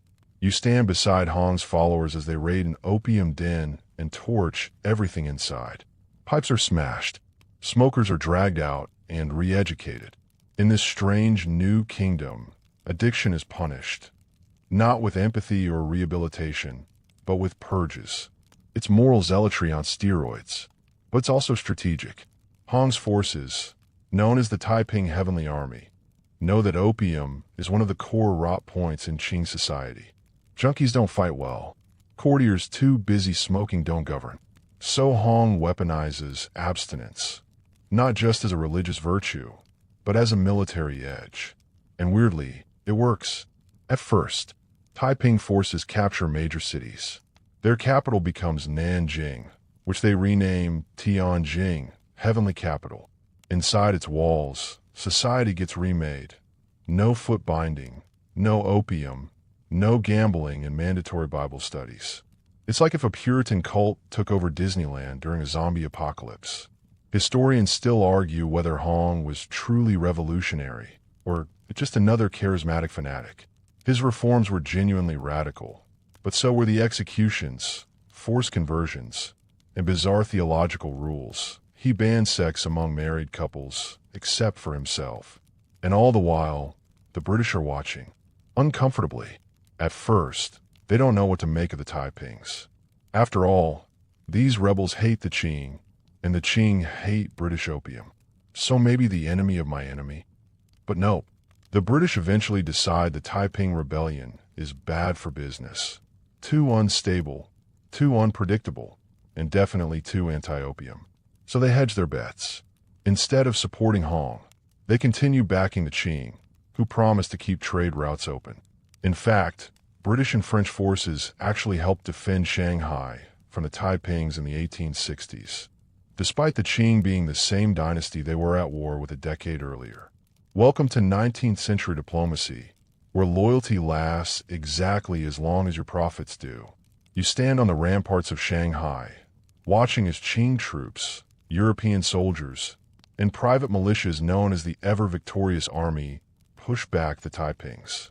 It's a grim alliance, built on cannons and convenience. And behind it all, opium shipments continue, unbothered. The irony, the Qing, once so staunchly opposed to the drug, now rely on taxes from opium to fund their army. Desperate to survive, they've turned to the very poison that helped ruin them in the first place. And the British? They profit both ways, by helping crush a rebellion, and by keeping the market for Indian opium wide open. Meanwhile, the Taiping capital of Tianjing begins to unravel. Hong grows increasingly erratic, refusing to eat, claiming divine inspiration, executing dissenters. His lieutenants turn on each other in bloody purges. The dream collapses under the weight of its own dogma and delusion. You're there in the final days. The city is starving. Bodies lie unburied. Smoke rises from empty palaces. And in the center of it all, Hong Xiuquan dies, likely poisoned by wild herbs after food ran out. The rebellion falls. The Qing limp back into power, now more battered than ever. And the British? Still selling opium. Let that sink in. A 20 million death civil war, sparked in part by anti-opium fervor, ends with the drug trade more entrenched than ever. The Heavenly Kingdom is gone. The addiction remains. Quirky tidbit. Hong Xiuquan's movement was so theologically confused that he once claimed the Chinese version of the Bible had errors. So he wrote his own, editing out anything he didn't like, including most of the Old Testament. Bold move. You leave the ruined capital, stepping carefully over broken idols and shattered ideals. The rebellion is over, but the lesson is clear. Fight the empire with fire, and sometimes the fire wins. Sometimes it just burns everything. You blink away the ash of a fallen rebellion, but you don't have time to breathe easy. Because while the Qing dynasty survives the Taiping Rebellion, barely, it's now held together with fraying silk, crumbling stone, and barrels of imported opium. The dynasty's skin is intact, but the bones? Hollowed out. And into this fragile shell steps a woman you're about to hear a lot about. You're in the Forbidden City now, in the quiet, veiled corridors of the inner court. Here, behind red lacquered doors and intricately carved screens, power no longer marches in armor. It whispers through silk robes and glides behind painted fans. Her name is Cixi. You probably know her as the Dragon Lady, or maybe the Last Empress. But before all that, she's just a low-ranking concubine who gives birth to a son at the exact right moment. Right when the emperor needs an heir and the dynasty needs a miracle. You watch her climb, slowly, from the shadows of the harem to the heart of imperial power. And she's brilliant, calculating, patient. She doesn't just survive the Qing court. She plays it like a game of Weiqi, letting others believe they're winning while she's quietly circling the board. But here's the twist. While Cixi is consolidating power behind closed curtains, Britain is doubling down on the drug trade. After the First Opium War, after the Second, after the collapse of the Taiping Rebellion, you'd think they'd ease up. No, they lean in harder. You watch as British merchants flood Chinese ports with opium from India. The stuff is everywhere. Cheap, potent, addictive. Inland caravans carry it up rivers and across mountain paths. Bribes ensure it's sold near temples, in tea houses, even near schools. Customs officers look the other way, or get addicted themselves. And the Qing? They protest. But without foreign support and customs revenue, their economy teeters. By the 1870s, it's estimated that over 10% of the adult male population is addicted. Imagine walking through any town, seeing 1 in 10 men slumped beside an oil lamp, lost in dreams they paid for with silver and blood. Cixi sees the rot. She feels it seeping into her court. Some of her own eunuchs are rumored to be users. Courtiers nod off during briefings. Entire ministries can't function without their daily pipe. And here's the kicker. Opium taxes are now so integral to state income that banning the trade would cause an instant fiscal collapse. So Cixi does what many rulers do when facing an unsolvable paradox. She chooses survival over principle. She lets the opium trade continue, even as she despises it. She funds the military and court bureaucracy with drug money. And as a result, she rules longer than most expected, decades, in fact. Historians still argue whether Cixi was a villain or just a tragic pragmatist. She crushed reform efforts, yes, but she also stabilized a crumbling regime. She enriched herself, but also kept the dynasty from falling into chaos, at least for a while. And through all of this, Britain keeps shipping. You're back in Hong Kong now, walking past the docks where crates marked medicinal product are hoisted into junks. Officially, opium is for legitimate use. Unofficially, everyone knows the score. There are new companies now, huge merchant syndicates like Jardine Matheson and Butterfield and Swire, who control the trade. These aren't smugglers anymore. They're polished businessmen in top hats, with offices, clerks, and ledgers. And the profits? Staggering. Opium becomes one of the single most lucrative commodities in the British Empire. In India, entire provinces are reorganized around poppy production. Farmers are coerced to grow it instead of food. Some even call it blood poppy, like something out of dark fairy tale. And China pays the price. Addiction spreads across every province like ivy on a collapsing wall. You see mothers selling heirlooms to buy pipe scrapings. Children orphaned by overdoses. Elders using opium to dull the ache of hunger when rice runs out. It's not just a health crisis. It's a cultural implosion. Quirky fact. In some rural areas, villagers start building mini opium shrines, not out of reverence, but to appease the spirit of the drug. Superstition and despair blend into something surreal. But here's the kicker. You watch this all unfold while back in London. Opium is being quietly rebranded. Oh yes, in the polite parlors of Mayfair and the smoky clubs of Soho, the same drug is being sold as laudanum, a fashionable tonic for headaches, hysteria, and mild existential dread. Upper-class ladies sipping tea. Poets like Coleridge and De Quincey rave about its infinite dreams. Victorian doctors hand it out like breath mints. It's the exact same poison, just in a prettier bottle. So while China is collapsing under the weight of addiction, Britain is packaging the crisis as culture. You walk through a London apothecary in the 1880s and see tiny vials of tincture opii for sale beside lavender oil and lemon drops. No age restriction, no health warnings, just a fancy label and a price tag. The empire profits at both ends, exporting addiction and romanticizing it. Meanwhile, the Qing court is starting to crack again. By the late 19th century, reformers are whispering dangerous things. That China needs railroads, telegraphs, Western-style education, that the opium revenue must stop, somehow, someday. But Cixi, now older, even more cautious, resists. She fears that reform will unravel what little stability she's preserved. She's not wrong, but neither is she right. In the shadows, revolution begins to stir again. Nationalists, intellectuals, exiled students reading Rousseau and Marx in Tokyo cafes. They're watching their homeland bleed out through a needle. They want something new, something bold, and they hate opium more than anything. It's no longer just a vice. It's the symbol of everything broken. The weak Qing court, the predatory West, the betrayal of Confucian values. To smoke is to surrender. To sell is to sell your country. Soon, this fury will ignite revolutions. But not yet. For now, you walk one last time through the twilight of Qing, past crumbling city walls, wheezing addicts, corrupt officials, and foreign merchants counting coins under parasols. You hear the distant bells of Christian missions and the hiss of oil lamps in opium dens.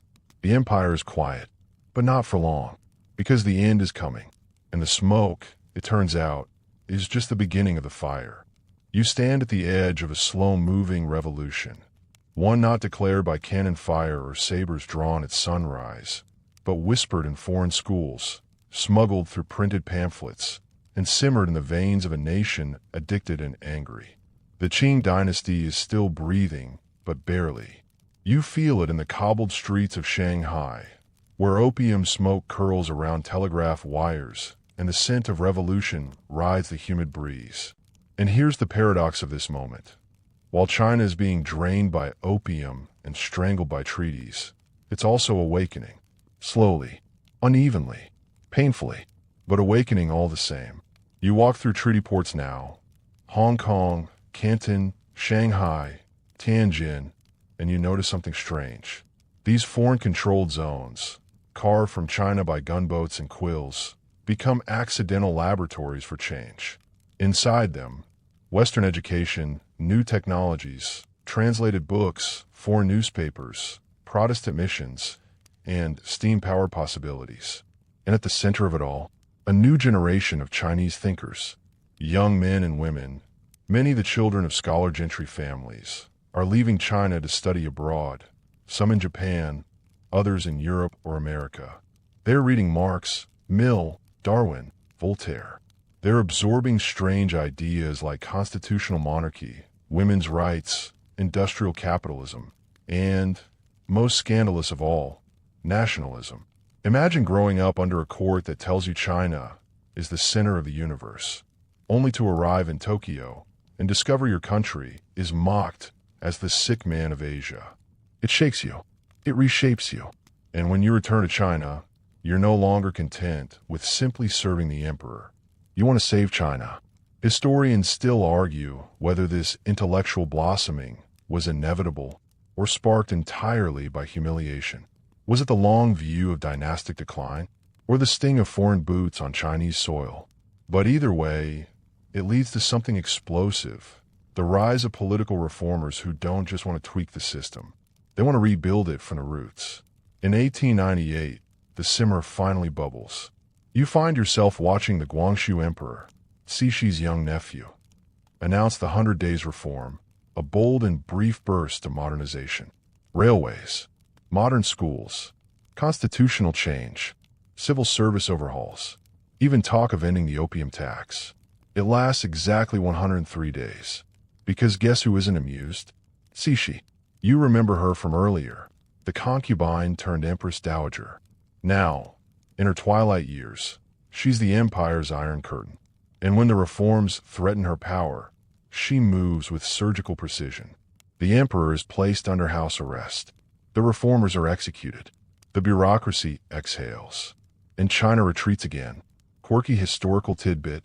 One of the reformers, Kang Yu-wei, survives by fleeing disguised as a Buddhist monk. He later claims his shaved head and silent meditation saved him from a Qing death squad. And you can't help but imagine a wanted poster with a monk's face and a caption, "Dangerous reformer. Do not disturb." But the damage is done.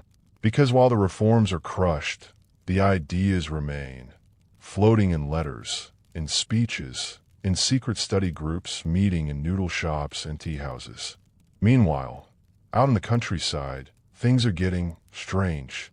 You find yourself near Shandong, in a village reeking of fermented bean curd and horse sweat, where men with red sashes and clenched fists practice martial arts and rice paddies.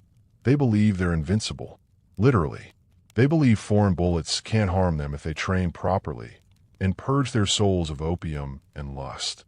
They call themselves the Society of Righteous and Harmonious Fists. The West calls them the Boxers. You squint as they march barefoot through the streets, chanting anti-Christian slogans, waving fists at the sky, and burning foreign property. They hate missionaries. They hate telegraph poles. But most of all, they hate opium, not just for what it does to bodies, but for what it represents. Opium, to them, is the spearhead of foreign evil. And so, the Boxer Rebellion begins. You march alongside them as they lay siege to Beijing's foreign legations in 1900. A bizarre scene unfolds. Imperial troops join them at first, then abandon them, then join them again. The Qing court, once again under Cixi's shadow, issues proclamations blaming foreigners, then backtracks when Western armies mobilize. Because yes, they're coming. Britain, France, Germany, Russia, the US, Japan, Italy, Austria-Hungary, 8 nations, 1 alliance, thousands of troops. They descend on China like a tidal wave, smashing resistance, burning villages, and demanding reparations. The Boxers? Crushed. Beijing? Occupied. The Qing court? On its knees again. Here's the kicker. During this chaos, some British officers complain that the opium trade is disrupted and demand assurances it will resume. Priorities, right? And while we're on quirky details, did you know German troops entered Beijing blasting Wagners? Ride of the Valkyries? Because nothing says diplomatic resolution like a soundtrack of mythic vengeance. After the dust settles, the Boxer Protocol is signed in 1901. The Qing agrees to pay massive indemnities, over 450 million taels of silver, which balloons with interest over 39 years. Foreign troops are stationed in Beijing. Chinese sovereignty is gutted like a fish at a street market, and opium still flows. You pass through provinces where entire schools are funded by opium tax. You visit a courthouse where the judge smokes a pipe between hearings. You even stumble upon an anti-opium temple that, ironically, sells opium behind a curtain to fund itself. China is stuck in a nightmare it can't wake up from. But there's something new now, a sense of finality, a feeling that this empire can't bend much further without breaking. Cixi dies in 1908. The Guangxu emperor, her nephew, dies the very next day. Coincidence? Historians still argue. Some suggest she had him poisoned to ensure a smooth succession. Others think he simply gave up. Either way, their deaths mark the end of an era. You attend their funerals, side by side, in the Forbidden City. 2 coffins, 1 dynasty, and behind the mourning banners, a generation of reformers sharpening their pens and polishing their sabers.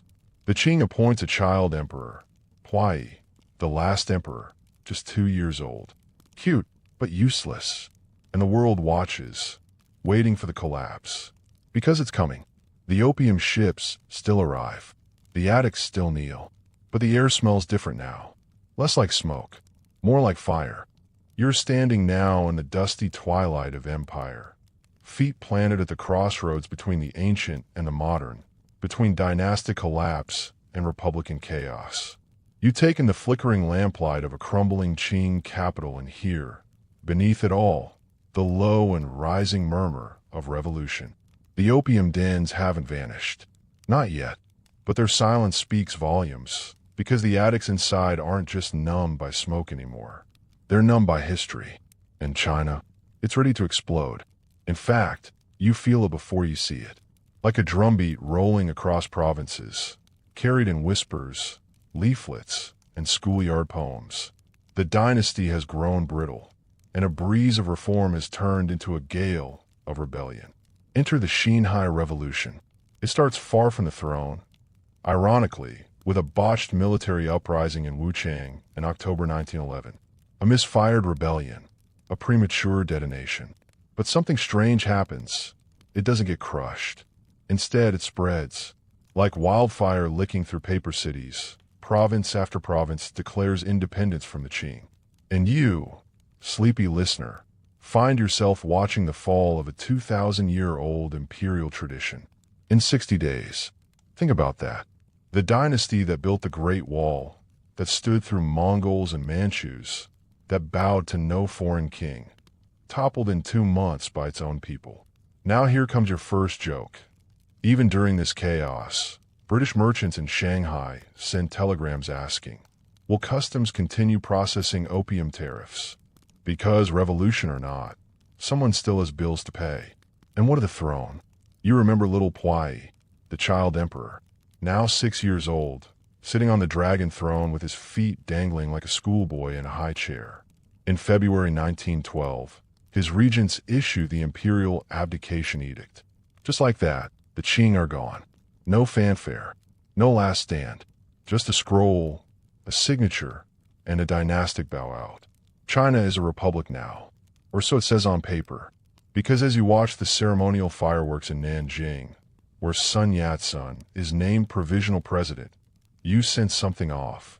The crowds cheer, the banners wave, but behind the smiles, power is already slipping into new shadows. And here's your mainstream fact. Sun Yat-sen, father of the revolution, steps down within months to make way for Yuan Shikai, a former Qing general who promises unity but plots his own empire.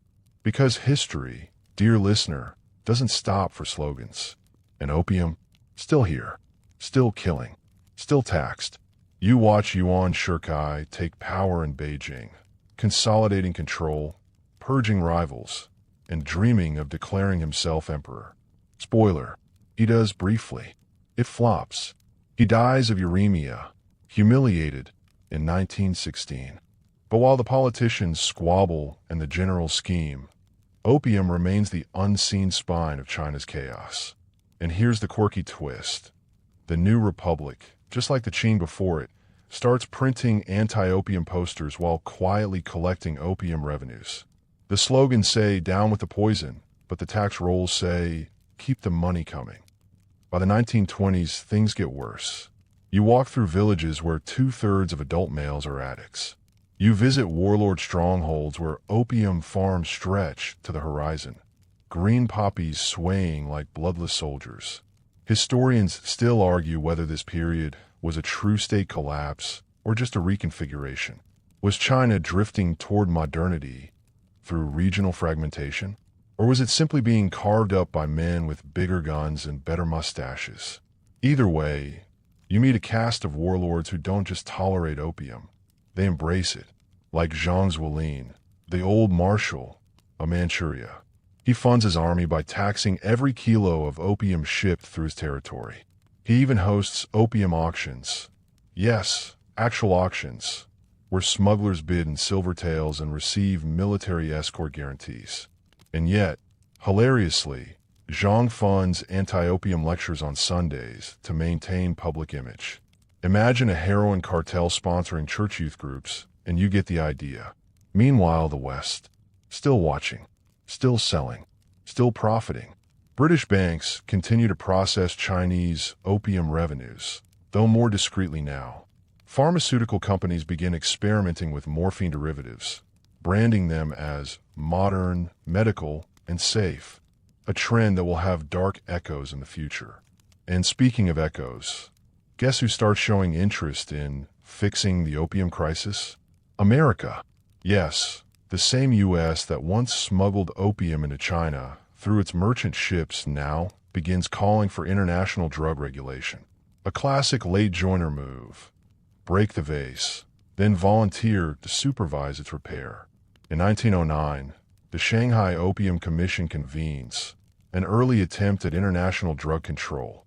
You watch diplomats from a dozen countries gather in silk robes and pinstripe suits, sipping tea while drafting declarations. No one wants to ban opium completely. They just want better branding. A decade later, the League of Nations takes up the mantle. More conferences, more reports, more committees. But on the ground, poppy fields still bloom, pipes still burn, and China's wounds stay open. Now here's a particularly twisted anecdote. You wander into a Catholic mission in Sichuan that runs an orphanage. They take in abandoned babies from opium widows, raise them in strict discipline, and use opium tax grants to fund their soup kitchen. The priest in charge justifies it by saying, "We are turning sin into salvation." It's not just sad, it's absurdly tragic. And yet, all the while, something is stirring beneath the addiction and ashes. A new generation is rising. One will follow soon. But for now, you sit in the dusty courtyard of a ruined Qing garrison, staring at graffiti that reads, "Abolish the poison, save the soul." It's written in charcoal, under a blood-stained opium poster. The sun sets, the republic flounders, and the empire that was once the center of the world, now little more than a memory, floating in smoke. You wake to gunfire, well, not exactly, more like distant thuds, echoes from the hills. But in the new China, that counts as morning bird song. And no, you're not dreaming. You're in the 1920s now, deep in the belly of the warlord era. And let's just say, if you thought the Qing collapse was messy, this is like throwing a porcelain vase off a cliff, then throwing a second vase to clean up the first. China has no central government, only fragments, pieces, fiefdoms. You've got warlords, and lots of them. Picture them like local streaming services. Each region has its own flavor of tyranny, dressed in military medals and funded largely by, you guessed it, opium. Let's set the stage with a real-life statistic. By the mid-1920s, at least 75% of China's provinces are under the control of independent military strongmen. No functioning parliament, no unified army, just rifles, rice, and revenue from poppy farms stretching like scars across the landscape. And each of these warlords is addicted to three things: power, foreign guns, and opium taxes. You wander into one such realm, the territory of Wu Peifu, a general who famously banned smoking opium, but taxed its production anyway. And here's your fringe tidbit. He claimed this wasn't hypocrisy, it was moral economics. His logic: if the people insist on growing poison, I may as well profit and preach. Classic warlord spirituality. But it's not just internal. While the country tears itself to pieces, foreign powers, Britain included, are still circling like patient crows. British shipping routes remain active. Their banks continue lending to regional cliques. And the Hong Kong opium monopoly? Still profitable, still humming. You glance at a British customs document from 1925. It lists medicinal tinctures, powders, and alkaloids as the top exports to southern China. Read between the lines, and you'll find morphine, laudanum, and codeine, opium's respectable cousins. Meanwhile, in Shanghai, the city of smoke and jazz, opium is enjoying a rebrand. You step into the international settlement, that weird hybrid colony run by foreign businessmen and protected by private armies. Here, opium is no longer the demon of the villages. It's the accessory of the elite. A luxury high, a vice behind velvet curtains. There are licensed opium dens just blocks from British consulates. Opium clubs host mass balls. Rich socialites mix pipe smoking with poetry readings. And guess who makes a tidy profit from regulating these venues? The Shanghai Municipal Council, dominated by British and American representatives. Historians still argue whether the Shanghai opium scene was deliberately fostered as a financial anchor or simply tolerated out of inertia. Either way, it kept the local economy buzzing while the rest of China burned. But not everyone's asleep at the wheel. Enter the Kuomintang, Nationalist Party, founded by Sun Yat-sen, and later led by Chiang Kai-shek. This is China's last big gamble at national unity. And unlike previous regimes, they don't just want to end opium, they want to end foreign control too. You walked beside Chiang in 1927 during the Northern Expedition, a military campaign to crush warlords and unify China. It's ambitious, bloody, and full of contradictions. Like this one. Even while preaching anti-opium moralism, Chiang takes money from the Green Gang, a Shanghai crime syndicate that traffics opium by the barrel. Why? Because war costs silver, and morality doesn't pay for bullets. Still, the nationalists begin one of the most aggressive anti-opium campaigns since the Daoguang Emperor. They pass laws, burn crops, execute dealers, propagandize schoolchildren. You pass through a village where kids sing rhymes like, "Poppies are poison, father be wise / throw out the pipe," or your baby cries. It's adorable.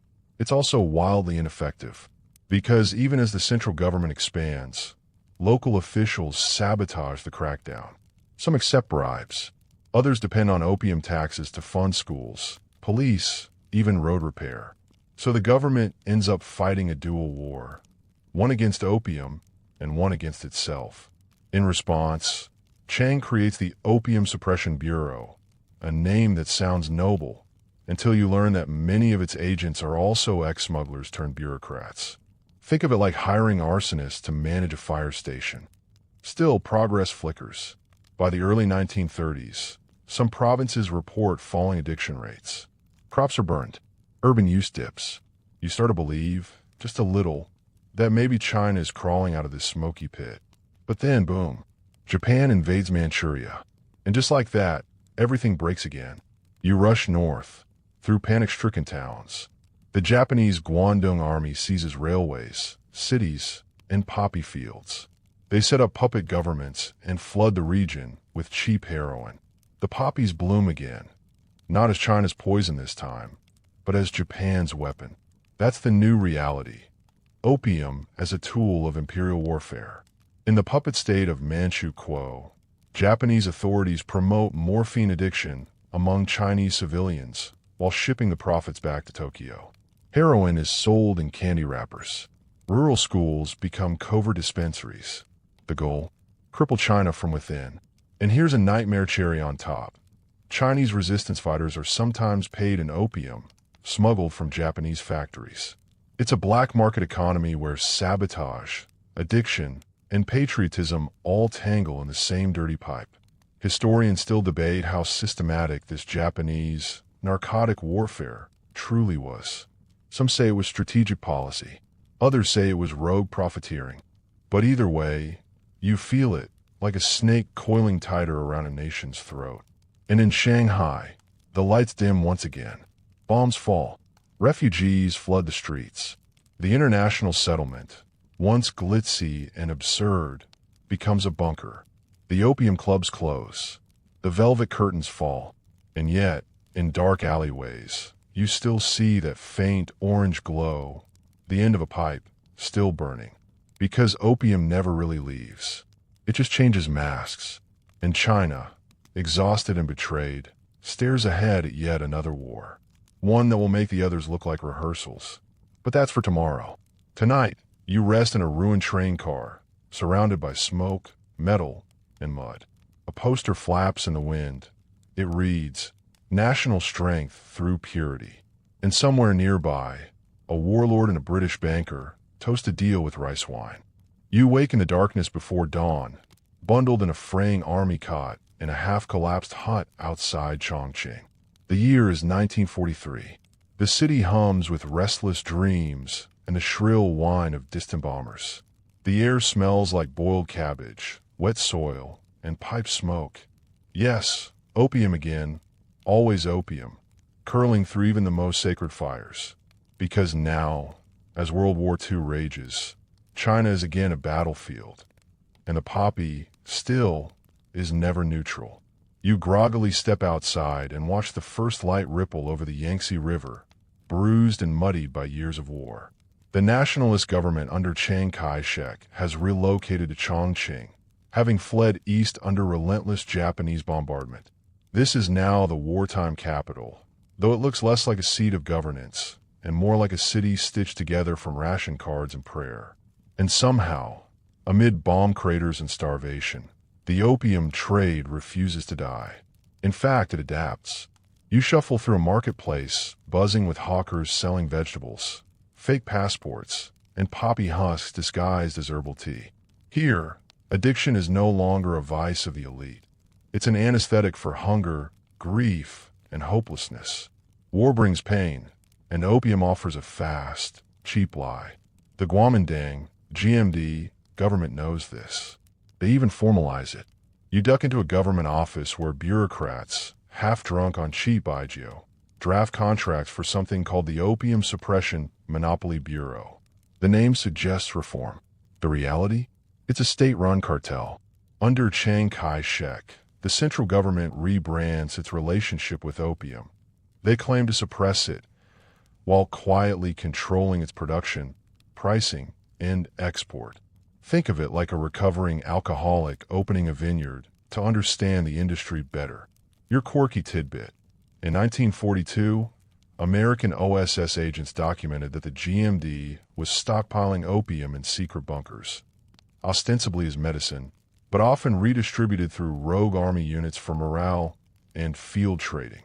And here comes your mainstream fact.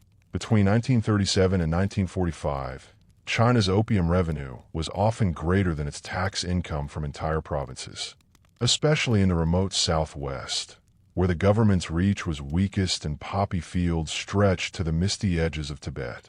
Even U.S. General Joseph Stilwell, who worked closely with Chiang's forces, wrote bitterly in his diary. They talk of resistance while they grow the stuff that kills their own. Stilwell may have had a point, but you're in wartime China now, and morality is a luxury few can afford. Because while the GMD plays its double game, the communists, led by Mao Zedong, are writing a different script. You journey north into Shanxi province, where the Red Army is carving out its own pocket of China. Unlike the nationalists, the communists wage a genuine, ruthless anti-opium campaign. Why? Because for them, opium is not just a health crisis. It's a class weapon. In red-controlled zones, addiction is framed as an imperialist disease, and dealers are labeled traitors. Fields are burned. Addicts are publicly shamed, re-educated, or executed. One popular slogan reads, "Better to burn a poppy than to bury a comrade." You pass a re-education camp where former addicts farm cabbages under portraits of Marx and Mao. It's austere, severe, but effective. Historians still debate whether this campaign was entirely ideological or partially strategic. After all, eliminating rival trade networks also cemented communist control. But there's no question, Mao's zones had dramatically lower addiction rates than GMD regions by the end of the war. Back in the nationalist territories, the contradictions pile up like corpses. The Green Gang, yes, the same opium cartel from Shanghai, re-emerges as a shadow government in exile, working hand-in-hand with certain GMD factions. Smugglers switch to military uniforms. Gangs are deputized as civil defense brigades. Meanwhile, British and American officials continue selling opium-derived medicines like morphine and paregoric to China, many of which vanish mysteriously en route and resurface in black market dens across wartime cities. And yet, here's the kicker. Opium becomes part of the diplomatic narrative. In the Cairo Conference of 1943, when Chiang Kai-shek meets Roosevelt and Churchill, there's talk of China's long suffering under imperialism, of its victimhood. And opium, once the profit engine of the Qing collapse, is now repurposed as a symbol of national martyrdom. You listen to a translator reading aloud as Chiang declares, "China was enslaved by foreign poison. Our revolution is the antidote." It's a powerful soundbite. But as you leave the conference room and slip into the alley behind a soldier's barracks, you find a familiar sight. A GMD officer smoking behind crates marked medical supplies, property of the Red Cross. This is China in 1944, shouting purity while bleeding poison. As the war nears its end, you travel with American advisors across Yunnan and Sichuan, inspecting poppy fields under transition. The government promises to convert them to corn and cotton, but farmers laugh behind your back. Corn doesn't buy guns, one mutters. Opium does. And that's the quiet tragedy. The very revolution meant to cleanse China of colonial taint has made peace with the same narcotic that enslaved it. Just temporarily, they say, just until victory. But history has a long memory. And opium, longer still. You return to Chongqing in 1945. Fireworks erupt. Japan has surrendered. China is free again, at least on paper. Chiang is a rousing speech. We have defeated fascism abroad. Now we will purge vice at home. And you won't believe him. But your eyes drift to the back row, where a former warlord, an American contractor, and a Green Gang fixer are passing a silver flask between them. Still allies. Still in business. Because while wars end, empires adapt. And opium, it just waits for its next host. You stand at the edge of a ravine just north of the Yangtze in 1946, boots sinking into the mud of a land that has just stumbled out of World War, only to lurch straight into another one. The banners in the cities still flutter with victory over Japan's slogans. But in the countryside, nationalists and communists are already killing each other again. Bullets from old imperial rifles ricochet off ruined temple stones. And somewhere between these two Chinas, the opium empire survives. If anything, it thrives. Because now, in the vacuum left by imperial collapse and global distraction, the poppy becomes an all-purpose solution for everything that's broken. The Chinese Civil War is heating up. Chiang Kai-shek's army is exhausted, corrupt, and losing loyalty. Mao's Red forces are disciplined but under-equipped. And in between them, warlords, mercenaries, smugglers, foreign agents, and opium caravans winding through the mountains like veins of gold.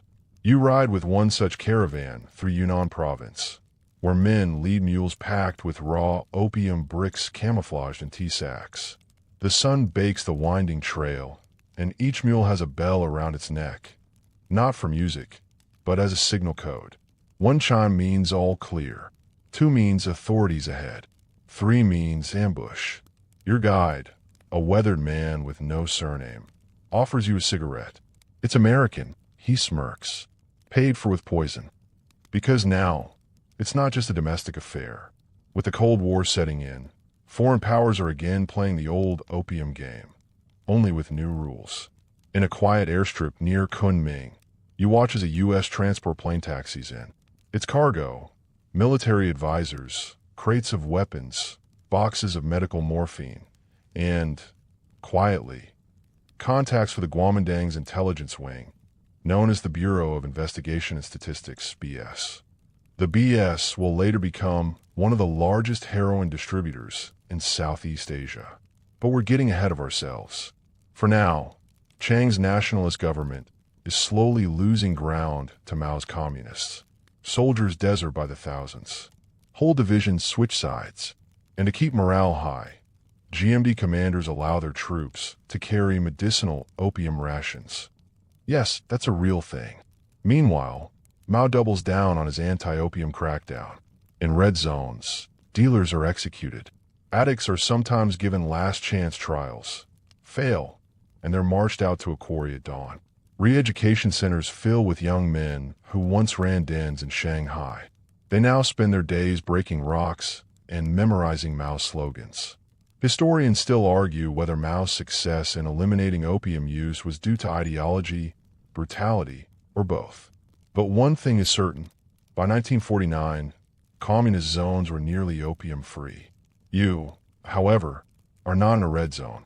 You're following the remnants of Chiang's government as they evacuate to Taiwan. The year is 1949. Mao has taken Beijing. The People's Republic of China is born. Chiang retreats across the strait with 2 million refugees, billions of yuan, and the last flickers of the Republican dream. And he takes something else with him, the blueprints for a narco-intelligence machine. In the mountains of northern Burma and Thailand, Chiang's loyalists regroup as anti-communist exiles. Many are soldiers of the KMT, Kuomintang, but some are opium traders with government badges. Together, They form the remnants of the Republic of China's intelligence network, known later as the Kimtin Exile. They need money. They need leverage. And they know a plant that grows easily in these mountains. You trek into the highlands near the Tai-Laos border, where fields of poppies shimmer like fields of snow. It's beautiful and deadly.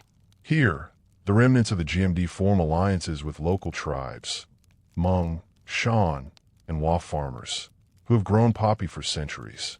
Together, they create a network of opium production and distribution that will later feed global markets. And standing quietly behind them, the CIA. Yes, this is where things get murky. You sip tea in a bamboo hut lit by kerosene lamps. A former GMD colonel explains how American funds meant for anti-communist resistance are sometimes repurposed, laundered through opium shipments, used to bribe local warlords, or even paid directly to airdrop heroin into enemy zones. You try not to choke on your tea. Your quirky fact. In 1951, Air America, a CIA front company, begins flying emergency supplies across Southeast Asia. On return flights, their planes are often loaded with raw opium, bound for processing labs in Laos and Bangkok. In your mainstream fact, by the mid-1950s, Burma Shan states were the world's largest producer of illicit opium, a title they would hold for decades. Much of that opium was protected, facilitated, or ignored by Western intelligence, all in the name of anti-communism. The British, having lost their empire, watch quietly from Hong Kong. They no longer control the game, but they know its rules. London becomes a hub for laundering drug profits. British banks process the same opium-tainted silver that once flooded Shanghai. And in the shadows of post-war diplomacy, the old opium triangle is reborn, with new borders, new slogans, but the same bitter root. The British don't talk about it. The Americans deny it. The Chinese, both communist and nationalist, weaponize it. And you? You light a lamp at the edge of a mountaintop base, wondering how a plant once used for pain relief became the currency of a shattered world. In Taiwan, Chiang Kai-shek now runs a new republic, officially clean, politically strong, and economically modernizing. But his network of overseas intelligence operatives, many funded by opium, remains active. In communist China, Mao wages his final campaigns against addiction. He launches a new slogan, "Rebuild China with clean hands." And in Southeast Asia, a new narcotic empire takes shape. Not British, not Chinese, but stateless, rooted in exile, grown in blood, and still utterly profitable. Because empires fall, leaders die, but poppies bloom every spring. And war always finds a use for narcotics. You find yourself floating, not metaphorically, but actually drifting, in a canoe along the Mekong River. It's the early 1970s. The jungle hums on either side. Fireflies dance above the water like drunk lanterns. And in the distance, you hear two things: the chirping of a radio and the clink of a rifle bolt being chambered. The Vietnam War is in full swing, but you're not in the thick of the fighting. You're upstream, in the shadows, where the war's invisible arteries pulse with heroin, the kind that doesn't explode, but still kills thousands of soldiers, just more slowly. Tonight, you're deep in what journalists start calling the Golden Triangle, a no-man's land between Burma, Laos, and Thailand. It's here that the threads of empire, drugs, and war come together into one final, feverish knot. One last chapter in the tale of Britain's long opium game. Only now, the British are offstage. The Americans are playing the lead role. And the Chinese? They're both the antagonists and the ghosts in the wings. Let's rewind briefly to see how we got here. After World War II, and especially after Mao's 1949 communist victory, Western intelligence networks scrambled to contain Red Asia. And the solution, once again, involved arming proxy forces, many of whom financed themselves through opium. Chiang Kai-shek's defeated Kuomintang fled to Taiwan, yes, but some of his elite troops, the 93rd Division, crossed into Burma and established rogue mountain bases. There, with CIA connivance, They built alliances with tribal leaders and began shipping raw opium down to Bangkok. The product was shipped in hollowed-out logs, rice bags, and even inside corpses. Yes, that happened. Your mainstream fact. In 1971, an estimated 34% of U.S. troops in Vietnam were using heroin, most of it traced back to Golden Triangle sources. Your quirky detail. One smuggling network used bamboo flutes played by blind musicians, who unknowingly carried heroin-packed mouthpieces from village to village. And the CIA? They denied everything. Officially. Unofficially, they supported carriers like Air America, which flew medical supplies in and left with uninspected packages. Many of the same warlords the CIA used to fight communists in Laos, like General Vang Pao of the Hmong Army, were deeply involved in the drug trade. It was a devil's bargain. Fight the Reds, and we'll overlook your side hustle. Historians still argue whether this was a lesser evil strategy, a blind spot, or outright complicity. Some declassified documents hint that higher-ups simply accepted the trade-off. Others claim the truth is far darker, that drugs weren't just tolerated, they were operational assets. But where are the British in all this? Quiet. Very quiet. Though their colonial fingerprints have faded, the aftershocks of their empire still echo.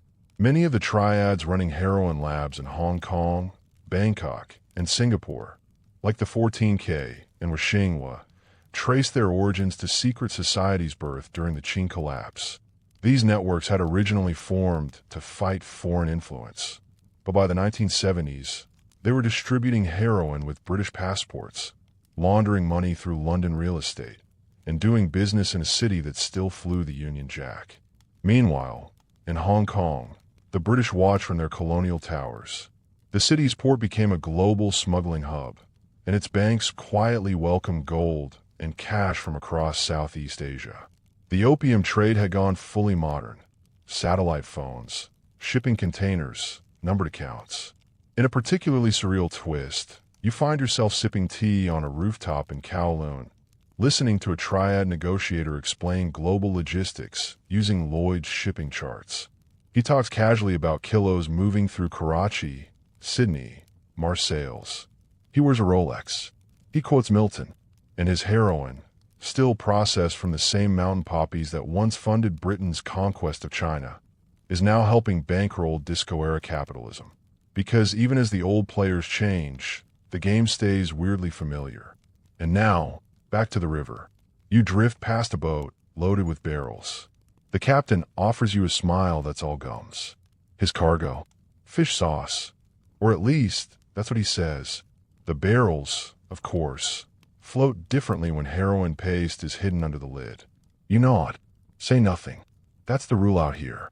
As the sun sets, you pass through Pak O caves, where the Buddhist statues stare with eroded patience. Somewhere behind those walls is a stash house, and somewhere deeper still, the long shadow of empire, resting quietly on a powdery pillow of poppy ash. So where does this story end? Not in the jungles, not in the caves, but in the bloodstream of the world. Because by the 1980s, heroin from the Golden Triangle is everywhere.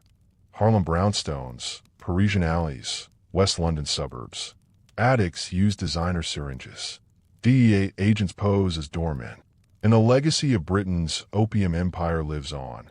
Not in red uniforms or East India Company ships, but in nightclubs, morgues, and history textbooks that rarely teach this part. The British, of course, never officially admitted to starting the world's most profitable narcotics network. But their legal codes, trading ports, and commercial strategies shaped every layer of it. What began as a way to balance tea debts and exploit Qing weakness became a centuries-long experiment in weaponized addiction.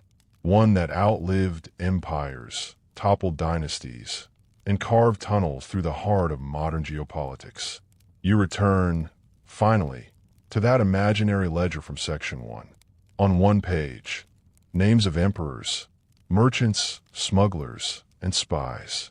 On the other, millions of ghosts, nameless and forgotten, lost to the same sweet-smelling smoke.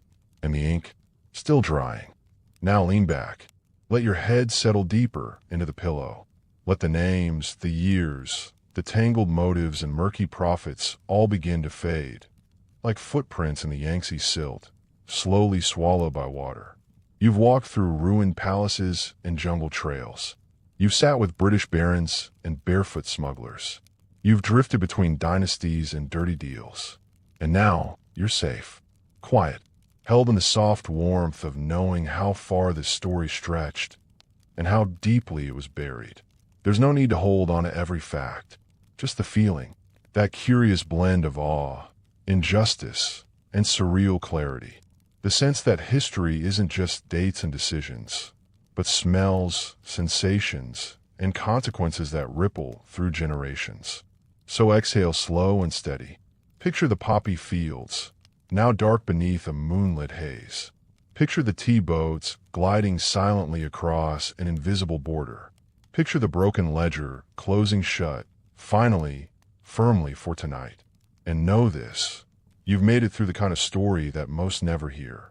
The kind that don't print on stamps or carve into stone, but one that shaped the very world we live in. Rest in that truth. Let it cradle you. Because tomorrow, the rivers will keep flowing, the mountains will keep blooming, and the empires, old or new, will keep plotting. But tonight, you sleep.